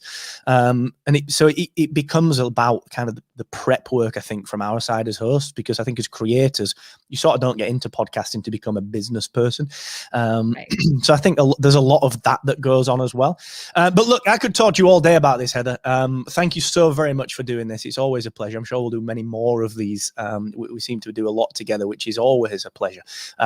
So thank you so very much for doing this. Please pass my thanks to Charlene as well for helping to organize this. And everyone, let's give a virtual round of applause in the comments for the wonderful Heather Osgood. And do go follow Heather's work at HM Osgood over on the Twitter. And Heather, looking forward to seeing you soon in person, of course. Yes. Thank you so much for having me. If anybody has any questions, I'm also on LinkedIn a ton. Feel free to message me over there. And yeah, appreciate you guys having me. And congratulations on your big reveal. I can't wait to hear what it is. Well, thank you very much. I appreciate that. Adios for now, Heather. See you soon. All right, team. Thank you so much for letting us do this. We've had the wonderful James Marriott and the fantastic Heather Osgood, both two people that I trust beyond all else, all right, for the things that they are so very, very good at. And now we're going to dig into, well, what's going on with Captivate? What is going on with Captivate? And I'm hoping, I'm going to check YouTube now on my other screen, that my, Stremyard doesn't boot me out again. That was so annoying. I had to change all the emails on the fly. Be agile, they said, if you're going into live streaming. Be agile. I think I probably learned that from Ian Anderson Gray. But let us get to it. 2 years ago, Captivate launched into beta and changed the podcast hosting game forever. I firmly believe that. The way that podcast hosting companies have marketed and developed over the last 2 years is different to what they did before, right? We brought a clean, intuitive interface and a range of small, yet really impactful innovations to market from day one, all right? And Captivate, throughout its first 18 months, continued to innovate and upgrade every single week and created even more innovations, some industry firsts that people had never even considered before. Things like full transparency mode, which later made its way into Overcast. Things like the one-click sponsor kit.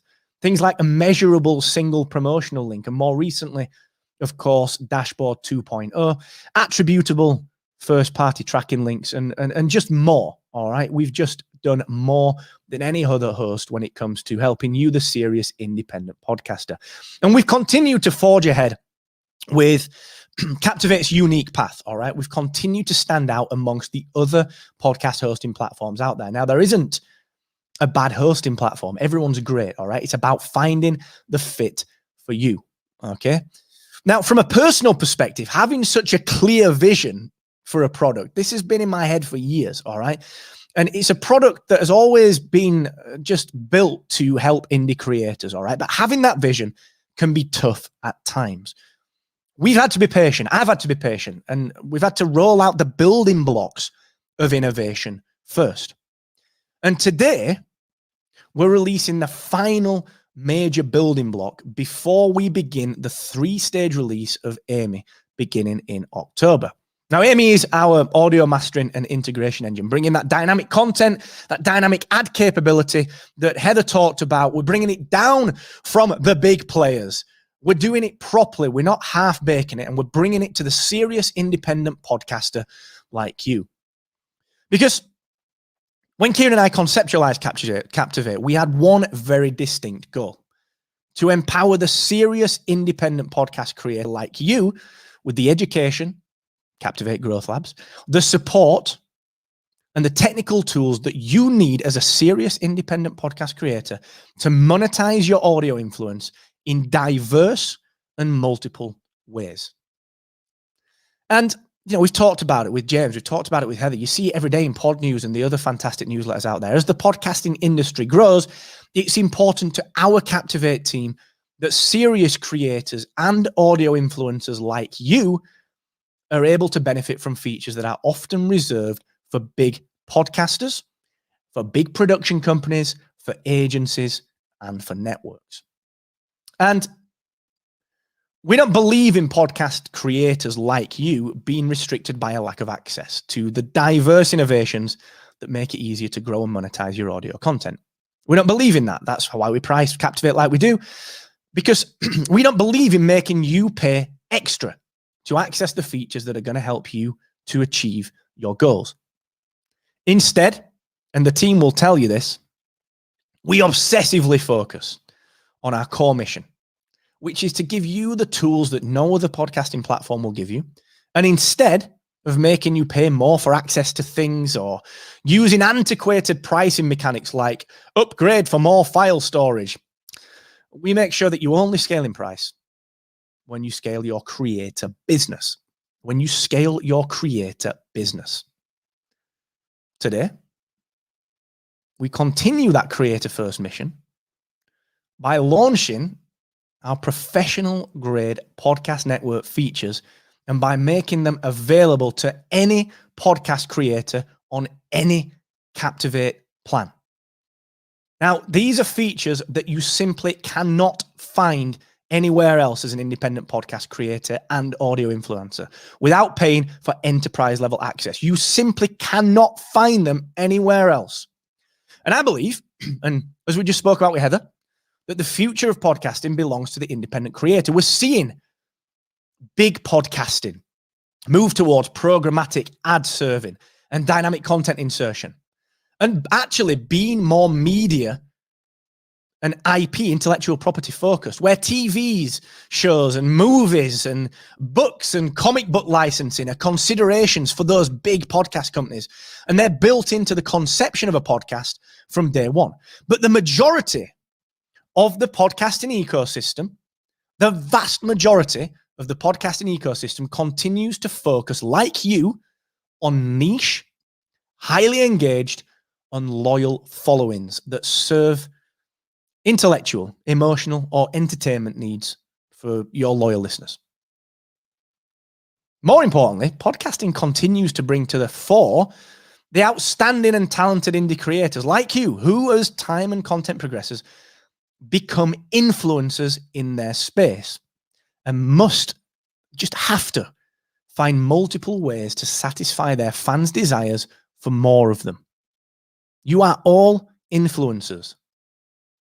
So, as Captivate innovates to deliver more diverse ways of monetizing a smaller, specialized audience for the independent podcast creator, as we focus on our mission of giving you the diversity in technology to monetize your podcast and to get your free podcast hosting without being the product of a free podcast hosting company, we want to give you ways to build on your influence, because you're a busy audio influencer and it's important to you to have world-class tools at your fingertips that are going to help you to connect your influence to the different types of fans that you nurture.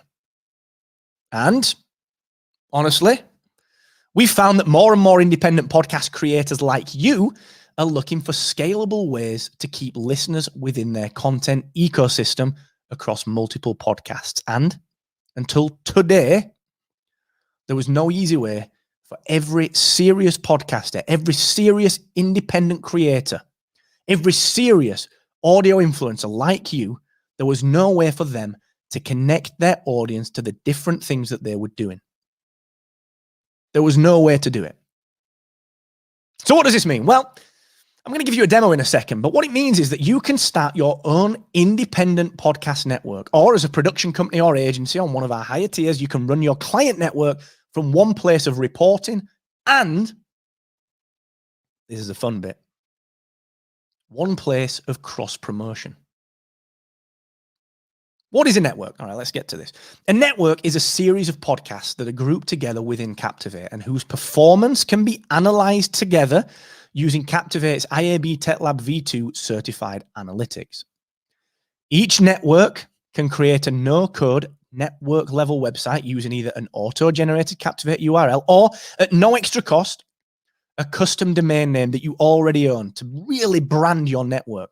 And the network website, which I'm going to show you in a second, is powered by the same world-class yet simple, highly customizable web engine that creates your individual show websites. I use these for my websites. I use them for my podcast, all right? And as a growing network, as an audio influencer that is grasping their fandom, as a growing network, you can add your entire team using Captivate's granular network permission system and credit, I like this one, and you can credit each team member with the roles that they perform on each show using the built-in podcast taxonomy integration pioneered by the Podchaser team.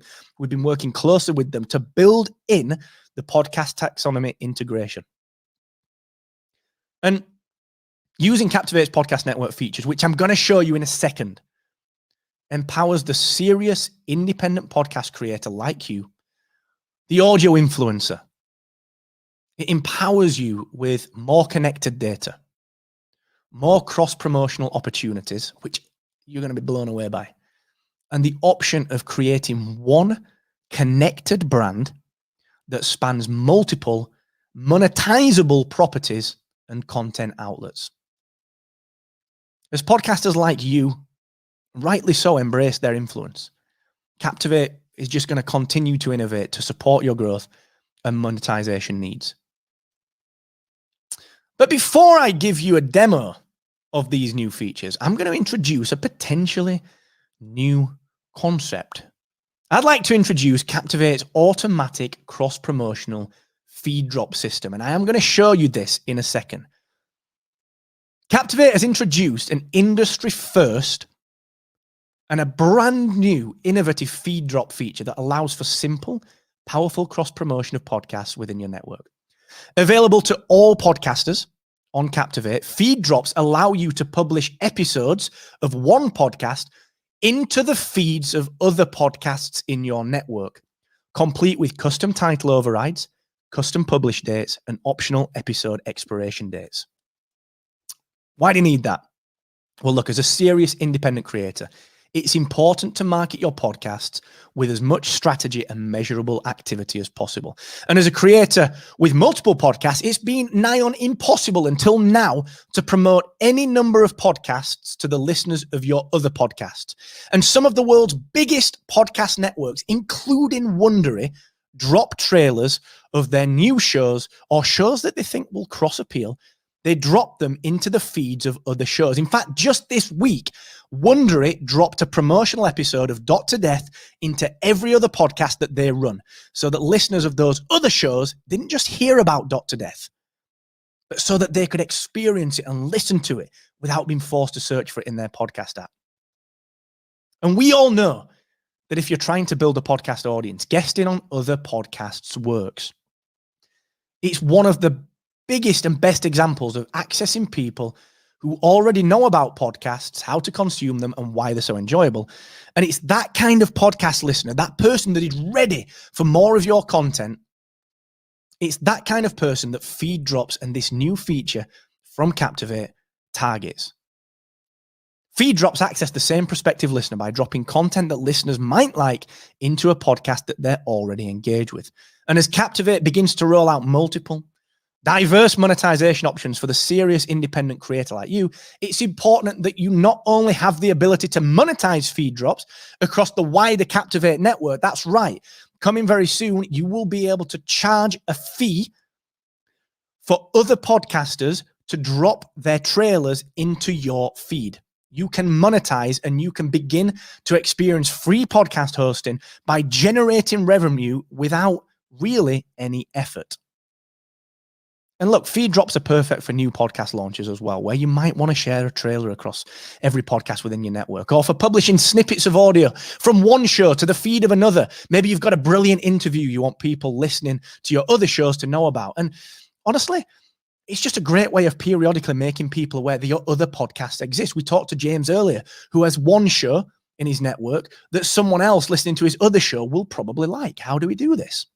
Feed drops are the answer. And guess what? We're already tracking, when we release this, we are already tracking the analytics from those feed drops to check how effective they are at generating new listeners to your podcast. We are collecting that data for the next month. And once we've gathered enough to give you into a meaningful interface, we're going to release that interface for you as well. You're going to be able to see which feed drops are listened to within which shows and how they perform over time, allowing you to refine your work. Now, before I give you this to you, before I demo it to you very quickly, before our fantastic final speaker, Kelsey Johnson, I want to talk to you about the pricing. You know, every other podcast host, they make you pay extra for features, or they half cut things. They restrict features. That's pretty boring. How can a serious independent podcast creator like you really scale your show if all you get asked to do is to pay more? Well, Captivate doesn't do that, as you know. All of these features are available on any plan on Captivate. Access to these features is for everyone and will be available tomorrow. It will be available tomorrow. And as your podcast network scales, all you need to do is scale your Captivate plan. So the way that this works is you, on the lowest tier within Captivate, you can add 3 networked podcasts into one network on the lowest tier, the personal plan. On the professional plan, you can add 6 networked podcasts. And on the business plan, our highest plan, you can add unlimited networked podcasts. Why did we structure plans like this? Because we want every podcaster to be able to create and build their own network. We carefully analyzed all of our data, millions of data points, and made sure that this pricing worked for you. Everyone can access this. We give you what you need when you need it. These features are not restricted, all right? And as Captivate over the next few weeks launches more and more monetization features and continues to push ahead as the home of the serious podcast creator looking to build a loyal, engaged, and monetized fan base, we just remain faithful to our promise.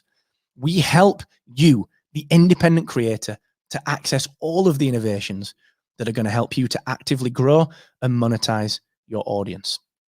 So, does anyone want to look around? Shall I give you a look around the network? Go on then. I suppose I will. Go on. Here we go. Let me give you Captivate's network features. Da-da-da-da, boom, inception. Now, for any of you wondering, this, of course, is the wonderful Captivate interface. And what you'll see here is this brand new icon, Spark of Rebellion, on our staging site is a networked podcast. Now, what does that mean? Well, it means that it's part of the network that I've created. And every podcaster using Captivate from tomorrow is going to see a brand new subset of menu items down here called network. And you can create a network. Doesn't matter the size, you can create a network, all right? Doesn't matter whether you've got 1 podcast or 2. You can create 3 networked podcasts into one network on the personal plan, 6 on the professional plan, and unlimited on the business plan. So what does this actually mean? Well, it means that you get a fully networked quick glance. So this is my independent podcast network with all of my team members added to it. And this is my entire network at a glance. I can look at what's going to be published next under here if I had anything ready to be published. I can see what was last published. I can look quick glance at what's going on. I can access any given show instantly from the quick glance dashboard, and I can see my overview of downloads and unique listeners with quick links out to the network, analytics, and podcast management. Now, let me quickly show you how you manage your podcasts. If you just click Manage Podcasts here, all you do, all your podcasts that you'll recognize from the My Podcast section, you just drag and drop. That's it. You just drag and drop as many podcasts as you need in your network, depending on your plan. But again, none of these features are restricted, all right? Look how easy that is just to create a podcast. And if you're running a client network or a much bigger network, you can quickly search your podcast to quickly filter them through. And from here, we can do another couple of interesting things. We can access full network analytics across the board. We can look at our top performing podcasts across our entire network. We can look at top performing episodes. This allows us to monetize our network quickly and easily and access that audio influence that you are building. We can look at listener behavior, where most of our network listeners are listening. We can even look at performance of our podcasts across the board against each other to compare what is going on. And we can look at episode downloads by podcast, of course. And we can dig as deep into that as we want. Clicking here will take us into that episode analytics, of course, as you'll be used to using the full analytics. Quick heads up as well. There are some extra Easter eggs in here for the diligent Captivate users. You will see other things that we've yet to release that are coming out very, very shortly that are already in this version of Captivate. So keep your eyes peeled. There are some Easter eggs in here. This might be one of them. Attributable link analysis. Now, what about my team? Well, I can add as many team members to my network as I want. And really importantly, if I look at the beautiful Sam, I can just click manage this person and I can granularly access their permissions. I can give them network level permissions, but also podcast permissions within that network. And I can customize them based on a podcast by podcast scenario. And of course, using one of the first direct podcast taxonomy integrations, I can give credits. And we pull everything from podcast taxonomy. And this will in the future be displayed on Podchaser in some of the listening apps as credits are added much further and much wider within the podcasting ecosystem. And we can add as many of these team members as we want, and we can add them to specific shows. We can credit them on specific shows. It's not a once and done thing. We can get really granular with this. And not only that, but the networks are really easy to manage. You can upload your own cover art for your network. You put your network details in, your network name and the summary. We can put our social channels in there, of course. And what we can do is we can link up our network domain as well. Because, of course, just like everything that comes from Captivate, you get an amazing looking Captivate network site as well. Look at all these settings. Very simple, powerful, no code website. And you can just create this right away, instantly. All right, now, what does that website look like? It looks like this. It looks awesome. All of your networked podcasts in one manageable place for listeners. You can promote this to your heart's content. Everything's there. And we've got the latest, Easter egg. Does that player look different to anyone? Is that a new player? GK, I think that's Kieran. And Gaz, of course. Okay, so we've got the latest episode from each of our podcasts displayed right here. We've got all of our team members. We can choose which ones to display and in which order. And we've got a team members page with all the credits included. We've got a nice about section that you can actually manage. And of course, we've got email marketing integration to build that email list that Heather just talked about as being so very important. And it links with Aweber and any other email marketing platform that you might choose. But what's really cool about this is that what if I want to listen to more episodes of the Podcast Accelerator from this charming chap? Well, I can quickly listen to the podcast trailer right here, which will play in place. I can visit the external website, of course, but I can also very quickly access all of the episodes by quickly switching to the playlist player. And I can do that on any podcast that I want. It's brilliant. It's awesome.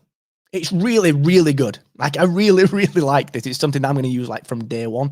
But that's not all, because I talked about feed drops, didn't I? So let's just think about this. Okay, if we look at my managed podcasts here, currently I've got 5 podcasts in my network. Okay, I've got these 5 podcasts, and if I go back to my dashboard, you'll see that I'm inside Spark of Rebellion.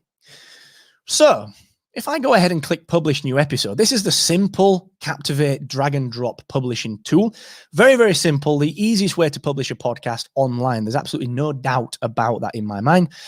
We'd go through the process as normal. We'd drag our MP3 file, or we'd pull it in from Descript, or however else we wanted to do it, maybe from the library, pop our episode title, our show notes in, our transcript if we wanted to, episode number, set it as a trailer, some custom artwork, whatever. And what we then do is, let me just switch to that, make sure everything's good. What we then do is we could choose whether or not to drop this episode into the feeds of these other podcasts. This is brilliant technology. It is fantastic. It's tracked, and we'll be giving you analytics on it once we've built up enough meaningful data. What's nifty about this is that if I just turn these on, I can do it individually or publish to all, whatever.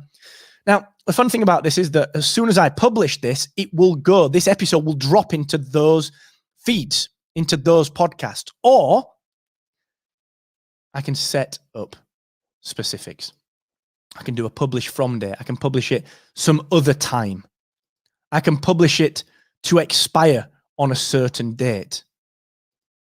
And I can override the title specific to each episode of any given feed drop into any feed. It just hasn't been done before. All right. It just hasn't been done before in podcasting. Cross promotion has never been this powerful and this easy. All right. You can now create your very own podcast network and monetize that network in any way you want. Woo! Now the entire episode, Tina, unless you put a trailer out, unless you do something else, the entire episode. Now, like I said, this has never been done before. It's coming to Captivate tomorrow. All Captivate podcasters will get this tomorrow. It will be pushing out tomorrow. And like I said, you'll be able to network 3 podcasts on the personal plan, 6 podcasts on the professional, and unlimited podcasts on the business plan. And Captivate, as you know, exists to empower you, the serious independent podcast creator, with the tools, the diversity, and the multiple ways to monetize and grow your podcast. All right. And as we continue to just get some clear space between Captivate and the other podcast hosts who are doing the same old thing, I just want you to know that we're not even near done. All right. Amy is beginning to launch in about 5 or 6 weeks' time. This is the last major building block that we needed to implement before we release Amy. All right. So thanks for letting me do that. We're going to have all the tutorials out. We're going to have all the videos. We're going to have all the demos out there. We're going to have everything that you need tomorrow launching to Captivate. All right. So I'm excited to get this out to you and can't wait to see how you use it. Now, we do have the wonderful Kelsey joining us in just 1 second. I can see Kelsey backstage in the green room. So I'm going to bring Kelsey on in about 3 minutes or so. And yes, I'm going to go through a couple of the comments before we do that.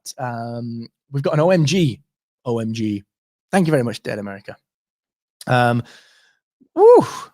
Thomas, clear the to-do list. You are like a prime user of the networks. I love it. Faustian Nonsense. Awesome. Love it. Michelle, that is one of the next releases. We're going to allow you to set the price for a feed drop within your network. So you'll be able to say to other people, all right, I charge X amount for a feed drop based on whatever. And what we're going to be doing is allowing you to customize how much you charge and then access that wider network of Captivate podcasts so that you can see how much other people charge. Now, other people might say, I do it for free. I just want to do free cross promo with everyone. People might say, I do it for $5 a drop. This is a real strong and diverse way of letting you monetize your show. So yes, that is coming very, very shortly. We wanted to get the tech out, give it to you for your own networks. And then when we add the next stage of it, which is sort of tied in with Amy and another couple of other bits, you are going to be able to do that as well, Michelle. So that's a great point. All right. Love it. Dead America, do you have to host the shows or can I have others host a show? If you would need to be on the business plan for that to allow clients on there. If it's your own sort of network that you own and you're not taking payment for producing the shows, you should be all right with that. We just do say that client shows have to be on the higher tier plan. And that's just out of fairness. We don't want anyone sort of taking the Michael on Captivate. So yeah, it is pretty cool. It is pretty cool. And I knew, Cam, I nearly texted you earlier saying you got to be online for this. But then I messaged you last week and I knew you'd like it, dude. I knew you'd like it. I just couldn't articulate it in Slack to you. I knew you'd like it. This is like right up your street, dude. Cam runs Remarkable Results Radio, the premier automotive aftermarket podcast network in the world. He's a keynote speaker and an amazing influencer in that space. And he's built it up through podcasting from day one with podcast websites and later with Captivate. So Cam, that is for you, dude. Oh, alrighty then. Here we go. Nathan, yes, we are going to be allowing that with the next minor upgrade to the feed drops and so on. Yeah, the intent is to create that marketplace. So yes, you're going to get that. Well done. Good work from the awesome development team, specifically Ed and Pierre. I concur, sir. Now, that's enough of me talking. I didn't get into podcasting to talk, did I? That's ridiculous. Instead, we've got the wonderful Kelsey Johnson from Aweber talking to you about how to turn your social followers into email list subscribers and thus into fans. James mentioned it earlier. I'm always happy on about it. I've worked with Aweber for nearly 10 years now. In fact, probably beyond that because my hair's a lot grayer than it was before. And Heather Osgood just talks about the importance of your email list. And to round out Ready, Set, Grow 2021, I'm going to welcome to the stage the wonderful Kelsey Johnson. Hello there. How are you? Hi, Mark. Thanks for having me. Oh, no, thank you for doing this. It's always a pleasure, not only to work with you personally, but with the team at Aweber and just to help podcasters with this email marketing. So we're going to talk about, well, I'm going to hand over to you about turning social followers into email subscribers, right? Yeah, absolutely. I'm really excited to talk about that today. I'm going to give a sort of basic overview and a little bit of a demo of using Aweber to do this. Aweber is such a great platform to get started doing this because, first of all, it's free to get started. It's a freemium platform, but if you're just getting started growing your list, there's a lot of stuff that you can do on our free platform. It's really, really easy to get set up. And there's just a lot of cool stuff that you can do. I'll talk a little bit about monetization as well. First of all, Mark, I'm feeling very uncool with the background that I have. This is a lockdown background, Kelsey. I'm really not this cool, but when we started doing the lockdown stuff, Sam said you really need to get some of those lights that other people get. And I can never seem to get it right. Sometimes it's too dark. So no, you are far cooler. I'm not I just need more audio nerd stuff in my background. So that's all Star Wars stuff. Don't worry about that. That's all. I am not that cool, I promise you. Well, look, I'm going to hand the stage over to you. All right, sounds great. Let me make sure around. I can share my screen before I let you go here. All right, we see the funnel going back. All right, over to you.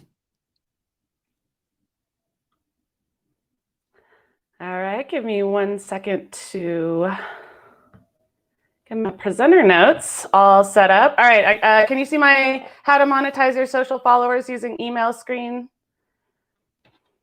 I'm gonna say yes here. All right, so I'm gonna talk a little bit about really getting started with email and why you should do it, how to sort of turn those social followers and not just social followers, but listeners of your podcast into email subscribers, which really helps you touch base with them in a more personalized way, in a more reliable way. And then you can actually take that into sort of monetization tracks after that. So that's what I'm going to go over today. First of all, who am I? My name is Kelsey Johnson. I am currently the product marketing manager at Aweber, which Aweber, as you'll see, is an email marketing platform, but also so much more. We have added landing pages, we have added e-commerce elements, we have added web push notifications. We've added a lot of automation. So there's so much that you can do with Aweber. I'm just gonna scratch the surface of it today, but take a look into it if you're interested in any of that. I'm also the former director of marketing for a podcast network. I spent 5 years being in charge of publishing podcasts and marketing podcasts and doing some production. And I was actually on a few of them as well. So I have a lot of experience in the marketing side of podcasts as well. I am an expert in affordable technology, automation, and marketing processes for businesses that are smaller, that don't have their own marketing teams, and even just side gigs and artists and stuff like that. I also, it's not on this list, but I am an avid podcast consumer. Since 2007, when I listened to actually an English podcast called Adam and Joe, which hasn't been around for many years now, but I listen to many podcasts and I actually donate to several as well. So I'm coming at it from most perspectives, except that I don't actually have my own podcast. Today, I'm going to cover in about 30 minutes and then do some questions, how to use email the right way in addition to social media and other marketing efforts. Now, I don't think that email replaces social media by any means, but there's just multiple avenues that you can use. And I want you to learn to use the right ones in the right way. How to get started with an actual demo on getting up and going. And then just a couple of monetization tips just from the research that I've done recently, and you can use Aweber to do some of this monetization stuff as well. So let's start with the dilemma. We've got two dilemmas that I'm going to cover and try to address here. And the first one is time. Now, on a recent poll on Twitter, the average time that it took people to edit a 30-minute podcast was 1 to 2 hours to up to 25 hours to edit a podcast. Now, 25 hours is probably a lot more production value. 1 to 2 hours, that's still just a sort of simple edit of your podcasts. In addition to that, we're talking about research. We're talking about booking guests. I mean, I don't need to tell you guys this. Actually doing the recording, and your day job or your other efforts that you're working on, or your other marketing or admin work, or your family. There's a lot of time constraints, and this is an endeavor that I feel like anyone who has a podcast is because they actually love it, because it is so much time to put these together. And I know this from working in the podcast network. And so there's this dilemma that you need marketing done, but you don't have any time for it. And so, there's a couple of ways that you can spend a lot less time and still sort of get more out of it. And the other thing that you should pay attention to is that you deserve to be paid for your work. This is really important. You're providing a lot of value to your audience, and podcasting is in essence a free platform. So, start thinking about ways in which you can actually monetize and get paid for all of this work that you're doing. The second dilemma is algorithms, right? So we're on all the social media platforms, social media marketing, do all of it, build your audience, ask your listeners to follow you there, create posts, all of that stuff. But you're subject to the algorithm, right? Social media is a great platform for finding new followers, driving awareness, using hashtags, reaching out, having your listeners send your podcast to their friends, getting them, interested in it. But it is not in Instagram or Facebook's best interest to make sure that every single person who follows you sees your posts all the time, right? Because they charge you for ads. So only a percentage of the people who literally follow you and want to hear about what's going on with you are actually getting your social media posts. And then there's also the apps that you're publishing your podcasts on, right? Apple Podcasts, Google Podcasts, any of those, right? If you're using Captivate, you're probably publishing to all of them. But these are delivery platforms. They are not responsible for marketing your shows. They are not responsible for reminding people to listen to your shows.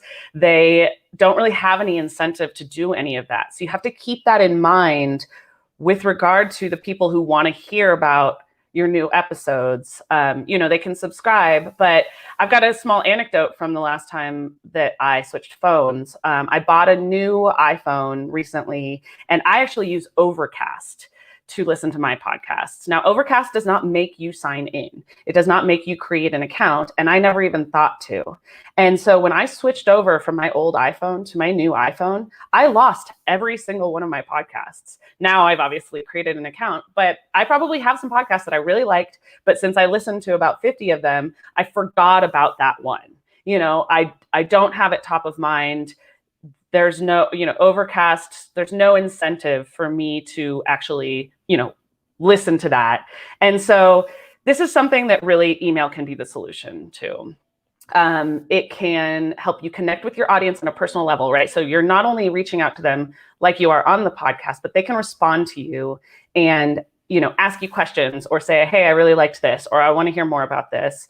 You can send timely and relevant content that reaches every single person on your list. This is not subject to an algorithm. Your list is yours. The people who have signed up for your email list are going to get your emails every single time. Now, I know there's like a promotions tab that they can go into, and you can do a couple of workarounds to make sure that it's actually getting to their inbox. But we're not talking about you being, only reaching a percentage of the audience that actually wants to hear from you. Email, you can automate a lot of processes to save you time, which I'm not going to go super into today, but there are a lot of, available ways to automate so that you don't have to manually send out emails or posts all the time. And then the most important thing that I want to impress upon you today is that you need to start this now. Even if you don't know what to say yet, even if you have no idea what your newsletter is going to look like or your emails are going to look like, it's time to start collecting those subscribers straight away. So starting at the beginning, sign up your super fans. You absolutely have, even if it's your mom, even, whoever it is that is absolutely a huge fan of your podcast, wants to know everything that you have to say about it, wants to know every single episode that's coming out, doesn't just want a reminder in their Apple Podcasts, but wants it in their inbox that's branded. Make sure that those people are signed up for your list. And the way that you get them signed up is through a form or through a landing page. And you can create those in a free Aweber account. So I will go into a little bit more of how exactly to do that in a minute. But yeah, you need to basically get those landing pages set up or the form set up. All right. This, as a podcast listener, this is my favorite meme. I laughed so hard when I first saw this, but this is true. This is how it feels to listen to podcasts. I listen to weekly podcasts where I feel like if I met the person in real life who hosts this, it would be awkward because I would know everything about them, the sound of their voice, what they're into, where they live, what they've been doing recently, and they wouldn't know anything about me. And that's okay. And that's great. It's like, as a marketer and as somebody who has talked to lots of businesses that aren't podcasters about marketing, this is like the best case scenario, right? These people who listen to your podcast think of you as a friend, basically. And so you need to just start making the ask to get them onto your email list. It's okay for you to do that. They want to help you out. They like you. They like your content. Start getting them signed up. And so here's how to do it. First, create a memorable URL, right? Sign up at mypodcast.com/newsletter. Make sure that it's really, really easy for them to remember how to get there. Talk about it on your social channels, right? Get onto social and say, hey, listen, I can't always let you know everything I want to know via social media because the algorithms sometimes bury my content. Sign up for my newsletter. I will send you this and this and this. I will let you know every time there's a new episode out. I'll send you additional resources, blah, blah, blah. Let them know on social. Tell people in person if you see them, and then just talk about it on your podcast. And when I say talk about it on your podcast, I mean every single time. I know you already ask your listeners to write you reviews, to tell their friends about you, maybe to sign up for your Patreon or something like that. This is just add it into the list and ask every single time for them to get signed up. All right, so talking about landing pages, using Aweber to sign up for a landing page or set up a landing page is really, really simple because there are all of these templates. Now, these are my 3 favorites for podcasters, but we have an entire gallery, which I'll go through in a minute. We have an entire podcast template that we have set up for you that sort of, you can plug and play in if you want to add a bunch of stuff. If you want to add a link to your, let's say, Instagram or TikTok, some of those places where you only get one link available, you can use Aweber to set up a link tree is what we call it, but or link list is what we call it, but it's basically a link tree that you can get for free, add a couple links in here, and then have people subscribe to your newsletter. Or if you want something really, really simple, it's our workshop template, but it's a really good place where you can just say, hey, this is me, here's my podcast, sign up, and get it started really easily. All right, once you've got people signed up for your email list, you might be thinking, all right, what am I going to say to them?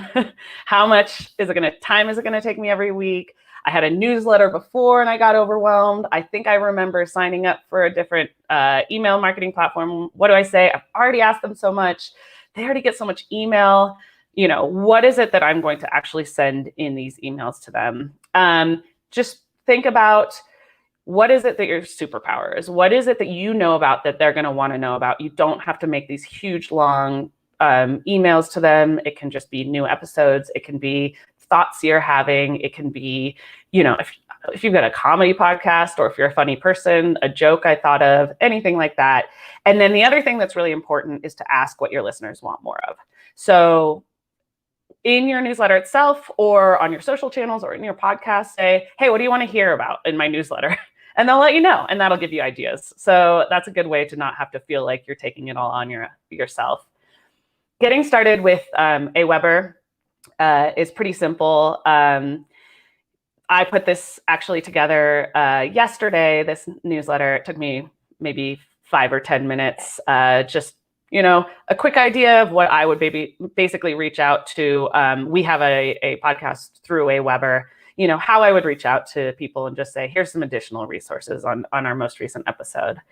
You can announce new episodes. You can do a roundup. So let's say you've got multiple podcasts and you're trying to do some of that cross promo that Mark was talking about.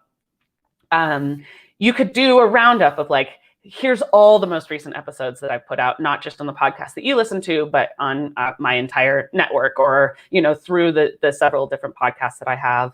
Newsletter, just checking in, letting people know that you're there. And then you can create a sort of premium content newsletter as well. So I'm going to go through this really quickly, but basically how you get started, make a plan. What are you going to say? Where can your subscribers sign up? Is it a landing page? Is it a form on your site? How often do you communicate with them? Let them know it's going to be once a month.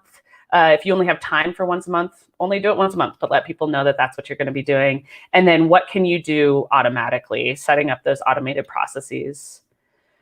All right, so I'm going to go in here. I'm signed into my Aweber account. This is basically what you're going to see if you sign up for an account for free. You know, just a basic dashboard here. But what I'm going to do instead is go into this landing page template gallery. Now, this is a public site. It's aweber.com/templates/landing-pages, which I could probably link to in this presentation. I'm not quite sure. But you can take a look at this even if you don't have an account yet, and look through some of these templates that you have, so that we have available. So I'm going to go through, and I'm actually going to find this link list template right here. You can take a look at it, see what it looks like. You know, this is what it's going to look like on a desktop. On your phone, it's going to look great as well. So I'm going to go back and I'm going to copy this landing page. And since I'm already signed into my Aweber account, this is actually going to copy directly into the landing pages. So really quickly, I am going to say, you know, I don't have a ready picture of myself here, so I'm not going to update that, but I'll say, you know, I'm at Kelsey, Colorado. And then let's say you have a main website or you have a feed. See all my podcasts. Maybe you're doing some affiliate marketing. Link to marketing resources.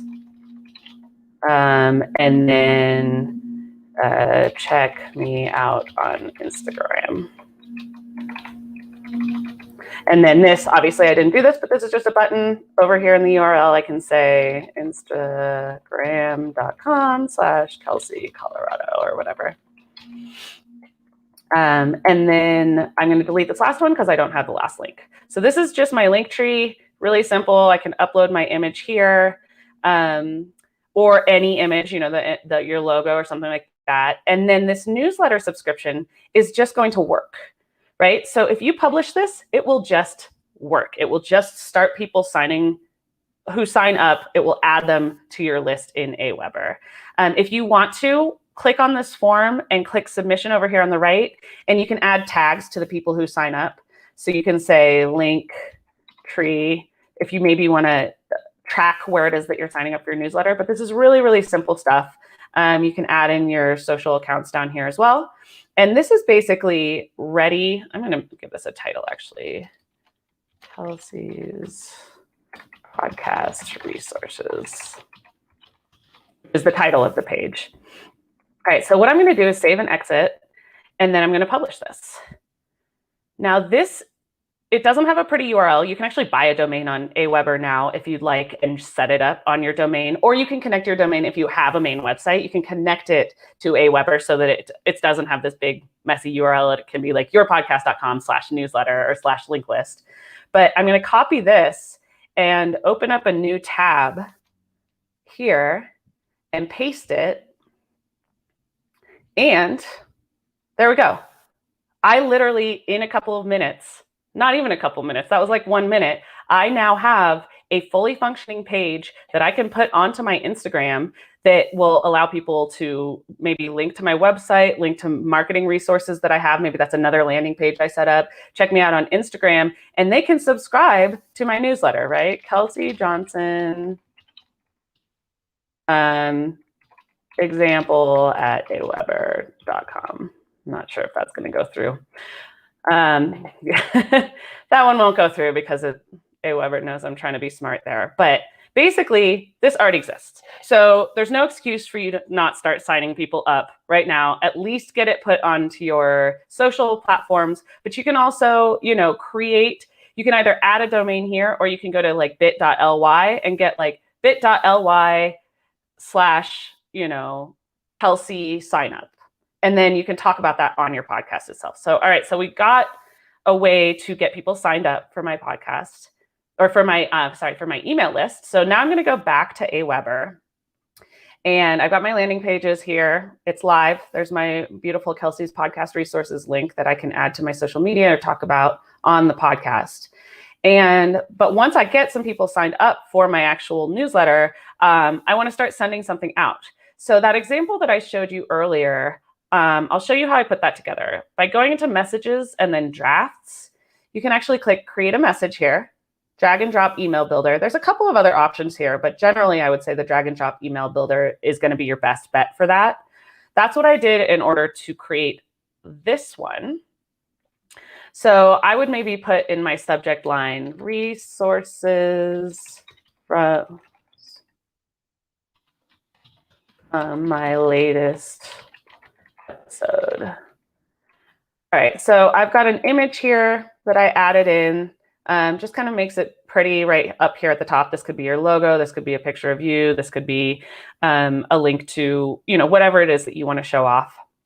If you are doing video footage of your podcast, I know a lot of people are doing that these days, you can actually pull in a video element into your email here and add a link to it here. So if you've recorded something and put it on YouTube, you can promote that now to your audience. So put in your video URL here, it'll show up there. But there's something else cool that you can do as well. So we have this thing called feed, and you can pull this feed element into your into your email. I'm going to go really quickly here and copy the feed for our podcast that we have at Aweber, and I'm going to paste it in here. And this is something that you probably all know what your feed is, but you can get it through Captivate. It's just basically your whatever it is that you're where it's hosted /RSS at the end. But as you can see, it's pulled in all of these episodes. So I've got them ordered by date first, with the most recent one up top. I'm going to actually just reduce this down to one post and then save it. And if I wanted to, I could send out this email, and whoever got it can actually listen, depending on the platform that they're actually getting your email in. But for the most part, they can listen to your episode right here. I was listening to that podcast right in my email. So somebody who is maybe subscribed to you, but has 18 other podcasts that they listen to, or maybe, you know, you've dropped to the bottom of their list, or, you know, their settings aren't set up that well, you can send them an email that gives them their episode right here. So they can start listening to it here, or they can, you know, go ahead and be like, oh yeah, I love this show. I'm going to open it up on my actual podcast app and listen to it there. But it's just a really great way for you to get your content in front of the people who, again, they've signed up for your list. They really want to see this stuff. So I think that that's something that's just really cool. If you're going to go ahead and schedule this, once you send a test to yourself, you can schedule it here.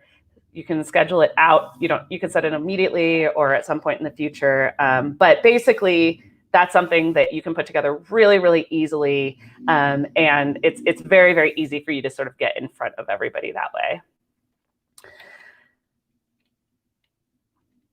Remember when we were talking here about what your listeners want to hear about? I think there's another really great option, which is sending out a survey. Once you've got some people signed up for your newsletter, send out a little survey and ask what they want to hear about. And then you can put together these emails really, really easily. All right, so if you're talking about monetization, there's a couple of ideas.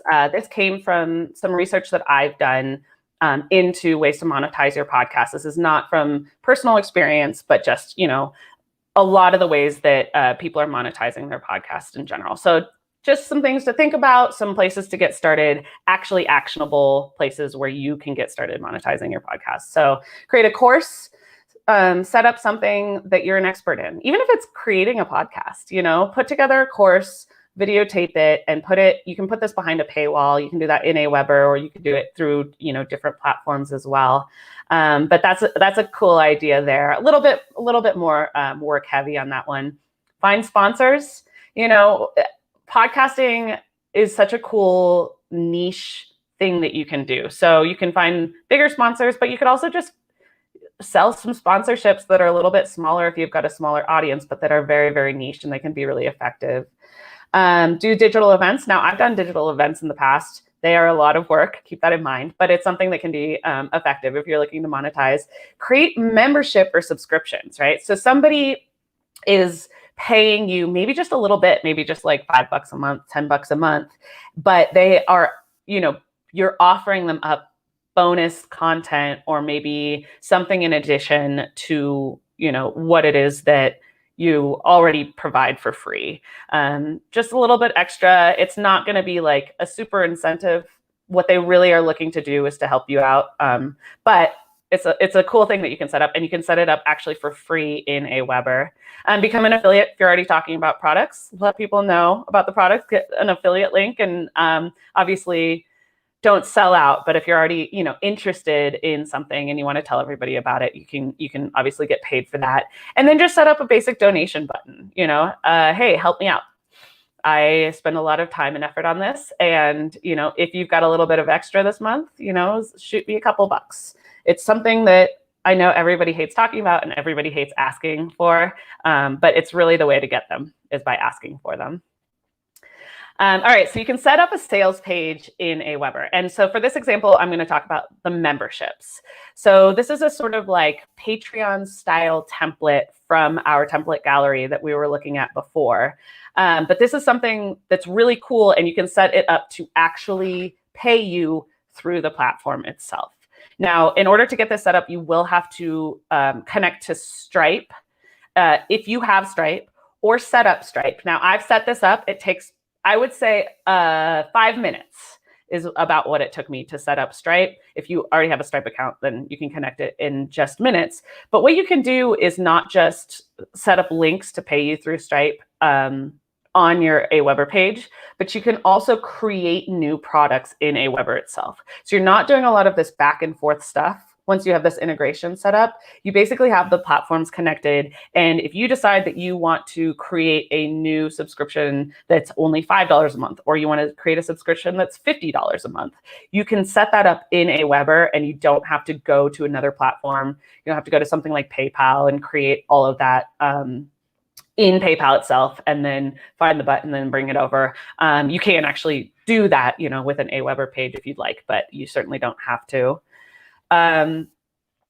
Keep in mind and I'll show you this in the product, but I just wanted to show you on the screen as well. And there's a couple of other settings that you're going to want to keep in mind. First of all, if the buyer does purchase the product for your subscription model, you might want to add a tag to them so that when you're sending out that premium content via email, you can know who it is that's paid for it and which level that they're at. You can set up a redirect to a custom URL. So when you're setting up this payment link, once somebody has actually gone through and paid for your subscription, or this is actually a good one for if you create a course too, you can, once they've paid, you can redirect them to a URL that they can't just find anywhere else. And that way they can access the content that they've paid for. And so I'm going to show you this as well. And actually, instead of going back into my dashboard, I'm going to go back into the landing page template gallery. And I'm going to find, there's a lot of these e-commerce ones here, but I'm going to find this sort of Patreon style one. Here's what it looks like in the template form. I am going to copy the landing page, which of course is going to take me into my Aweber account with the landing page copied into here. So I'm going to click on that and, update my information again, Kelsey, Colorado. That's me on Twitter if you want to reach out, by the way, if you have any questions about any of this stuff. Maybe I want to make my plus only $5. Now, this link here, if you want to set up a e-commerce button, remember we had those other buttons and it's just a link basically that looks like a button that takes you somewhere else. These ones are, the e-commerce button is the one that's actually going to be able to charge. So what I'm going to do if I want to add one is go down here on the left. I know this is going to look kind of small on some of your screens, so I apologize for that. But drag this e-commerce element over and then it'll exist there. You can do things like change the alignment of it, change what the order form looks like, make it square, put it in the center, anything like that. But on this template, we've already got these set up here. So I'm going to click on the one that's already set up. And if you look over here on the right, and I'm actually going to zoom in a little bit so we can see this. Maybe not that much.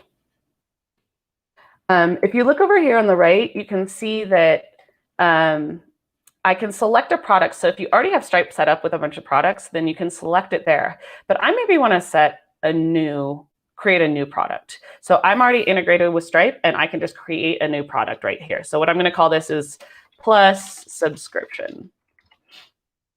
And as you can see here, I can do a one-time payment for this, but I could do a subscription payment. I could also do a payment plan, right? If you only want to charge somebody for 6 months, that might be if you've got a more expensive course, you can set that up. Subscription, it's going to be $5 a month. Frequency monthly, you can do this weekly, monthly, or quarter or yearly, not quarterly yet. And then I'm going to add that product in. Now, I would probably want to add a little bit more information about what they're actually going to be getting or something like that. But basically what's going to happen is that once I save and exit and publish this page,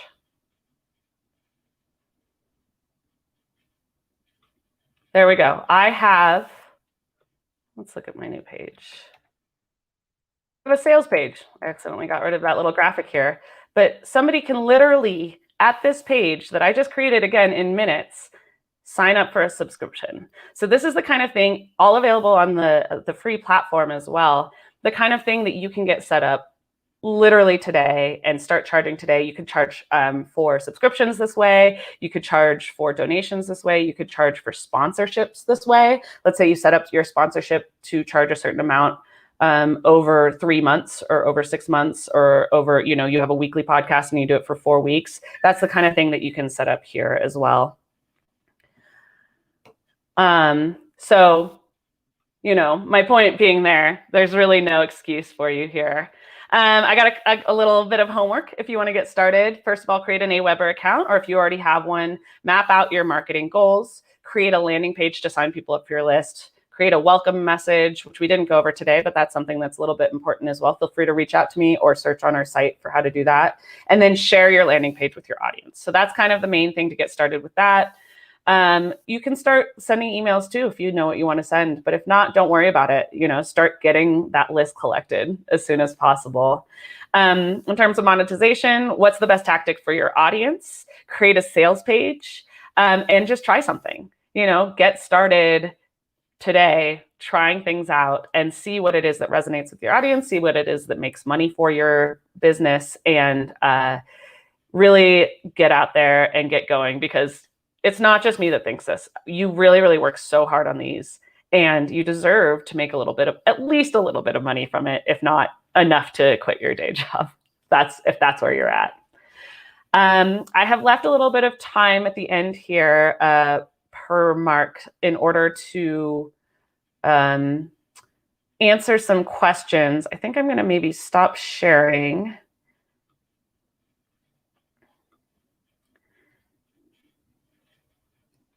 Wonderful. This is Nice like to have you everyone's back, going Mark. crazy for this. This is awesome stuff. Thank you so much for that. Everyone always asks me about Aweber and sort of how much they do for podcasters. We've worked together for such a long time that it's people continually say, well, what's new? And I think everything that you've just demoed there is, I think half the people watching and certainly listening wouldn't even know they existed. So what a fantastic set of innovations. And if you don't know, that's fine. I would say 90% of the stuff that I showed you today came out in 2021. So we have completely overdone the entire platform. We're very focused on podcasters as well, which is why we created that entire template. And so, this is something that we have done, and I'm so excited to demo it and show everybody that stuff because it's so great. And it's so exciting, it's so available, and it's easy. It's easy to use. And that's what we like, because we're so busy podcasting and building creator things that, all of this tech needs to be a little easier. So this is fantastic. Thank you so much. Now, we do have a few questions. I'm going to leave 5 minutes free for questions and then just wrap up about 5 to the hour. So there's some interesting ones that have come in, actually, Kelsey.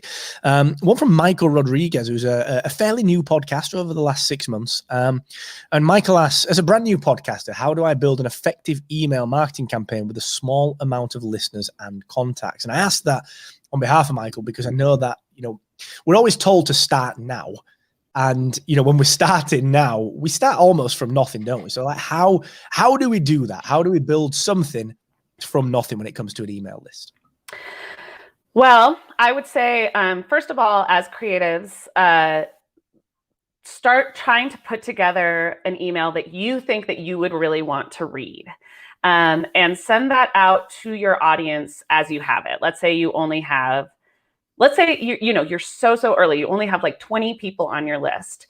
Send it out, try to get some feedback, try to get people engaging with it. But another really cool thing that you can do, with Aweber, which I wasn't able to talk about today, but I'm very, very happy to talk about either on Twitter or, you can search on our site for this, is something called a campaign.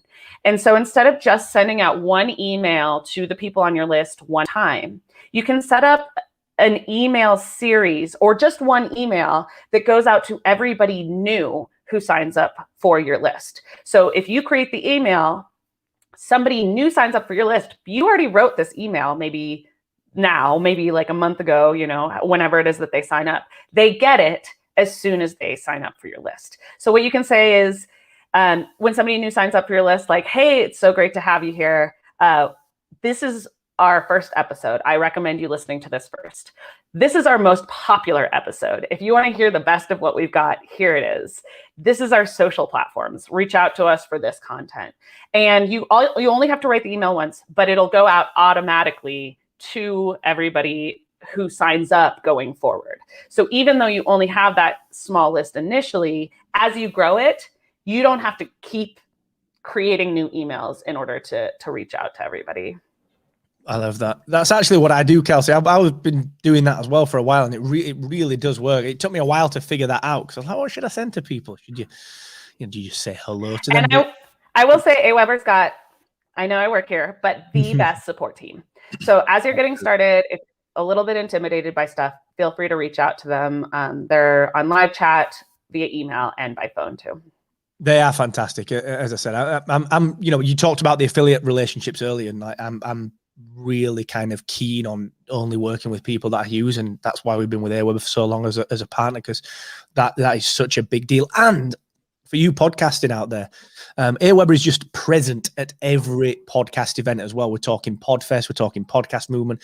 You can go and get signed up. They will actually sit down with you and create your lists and your forms if you need to, or if you need to integrate with Captivate via the API. Like, they will do that, and they'll do that on site. So they really do bend over backwards to help. And Kelsey, Paula, the wonderful Paula, the ever-present Paula, who's fantastic, has asked, on the free account with Aweber, how many subscribers can we have on the email list? And it's a lot more than you think. It is a lot more than you think. Well, I don't know how much you think, but you can have up to 500 subscribers on the free account. And so once you hit 501 subscribers, you will have to upgrade to the pro account, which is $19.99 per month. Or if you pay annually, I think it's down to like 16 something per month. Super stuff. Thank you. And the final question from Faustian Nonsense is there a limit? And this is sort of I don't know if this is a subjective one or whether you've even got any data on this one.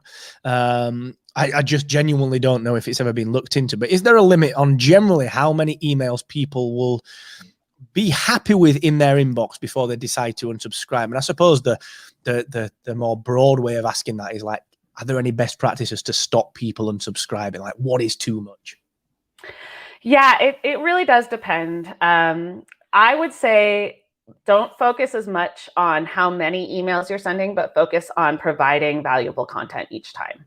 So if you only have, enough content to send people something new that they're actually going to be interested in reading once a month, only send out an email once a month. But if you have like new episodes coming out every single week, or and you're wanting to send follow-up content, or you're one of those like super extroverted social media people. I am not one of these people, but some people are. They've always got some ideas or something to say or something that they want to talk about. You can send these out, every couple of days if you'd like to, just new things. Don't tell them the same thing over and over. That's when they'll unsubscribe. And you can really you can gauge it as well. So get started sending out emails, see if people particularly are unsubscribing certain times. So play around with it. But I would say more often is generally better than less often. I love it. Well, thank you so much. And we're just about out of time on that one. So Kelsey, thank you, number one, to you for that fantastic presentation and for taking the time to do it. It's greatly appreciated. And of course to Aweber for the constant innovation. Is Twitter the best place to connect online? Is there anywhere else that we can send people as well? Or is Twitter the place? Yeah, you can connect with me on Twitter. My email address is kelseyj@aweber.com if you want to email me directly. If you do have a question about using the platform, I highly recommend actually reaching out to our support team. They know way more than I do about the ins and outs and the problems that you might be encountering trying to create things specifically for your account. But yeah, and then just go ahead and get signed up. I mean, it's a completely free account. It's not, you're not going to have to start paying in a month or anything like that. Go start playing around with those landing page templates and stuff like that. It's really, really going to be so much fun, and it's going to be easy, and you can kind of see how that works out for your business. I love it. Well, Kelsey, thank you so very much. That's been a real pleasure. I can see everyone in the comments have really adored this session and taken a lot from it. So thank you so much. I will let you get back to your day, and we'll see you on the next event, I'm sure. Yeah, thanks for having me, Mark. Have a good one, everyone. Bye. All right, you. Oh, how are we? We got through that, and it only dropped out once. Thanks, YouTube. Rah. All right, listen up. That has been Ready, Set, Grow 2021. Next year, of course, we will just continue to innovate on this, and who knows what Captivate will have brought to market by this time next year. But thank you to the fantastic James, to the wonderful Heather, and the always fabulous Kelsey for not only just providing amazing podcast level education, but also doing it with such positivity and with such vigor. So thank you to everyone for doing that one. Thank you to you, the wonderful podcaster that has attended. We do this for you. We created Captivate, podcast websites, productivity, everything that we do, we created it for you, the serious independent podcast creator, to be able to do much more with their audio influence and to monetize that in multiple and very diverse ways. And we continue to plow forward with that mission. And without you, we simply couldn't do it. So thank you so very much. A big thank you, of course, to the Captivate team as well, the wonderful engineering team that have brought these wonderful network features out to market. Gaz and the design team on the interface side who made that look so good and work so intuitively. To the fantastic support team led by Sam, who have just created a wonderful support experience for all Captivate users, and of course, just to everyone who is involved in Captivate at every level. And most importantly, like I said, you, the fantastic independent podcast creator. We do this for you. So thank you so very much. Go and check out if you want more education. We are going to be splicing and dicing these up into specific videos to put here on the YouTube channel. We are going to be, of course, putting more content into the Captivate Growth Labs, which is teaching you the skills that no one told you that you needed to succeed in podcasting, from marketing through to monetization. That is free, and it's built into Captivate on the left-hand side. And speaking of things that are built into Captivate, tomorrow we will release on our second beta birthday I got told off for saying beta. Apparently it's beta, but I'm going to say beta because I'm English. On our second beta birthday, 2 years ago, we launched into beta. And since then, we've continued to innovate with Captivate. So tomorrow we are dropping that wide range of network features for any podcaster on any plan, including those automated and trackable cross-promotional podcast feed drops. So check it out tomorrow. You're going to get a lot of content about it, blog posts, press releases, videos, you know the situation. We're going to be passing that. And if you need any help with it, the wonderful support team will be there. If there's anything I can do, Twitter is the place to get me at Mr. Asquith. That's my social network of choice. So thank you so very much. I deeply appreciate you. Please stay well. Please stay safe. Thank you for attending Ready, Set, Growth. Thank you for letting me unveil everything to you today. And as always, just keep on captivating.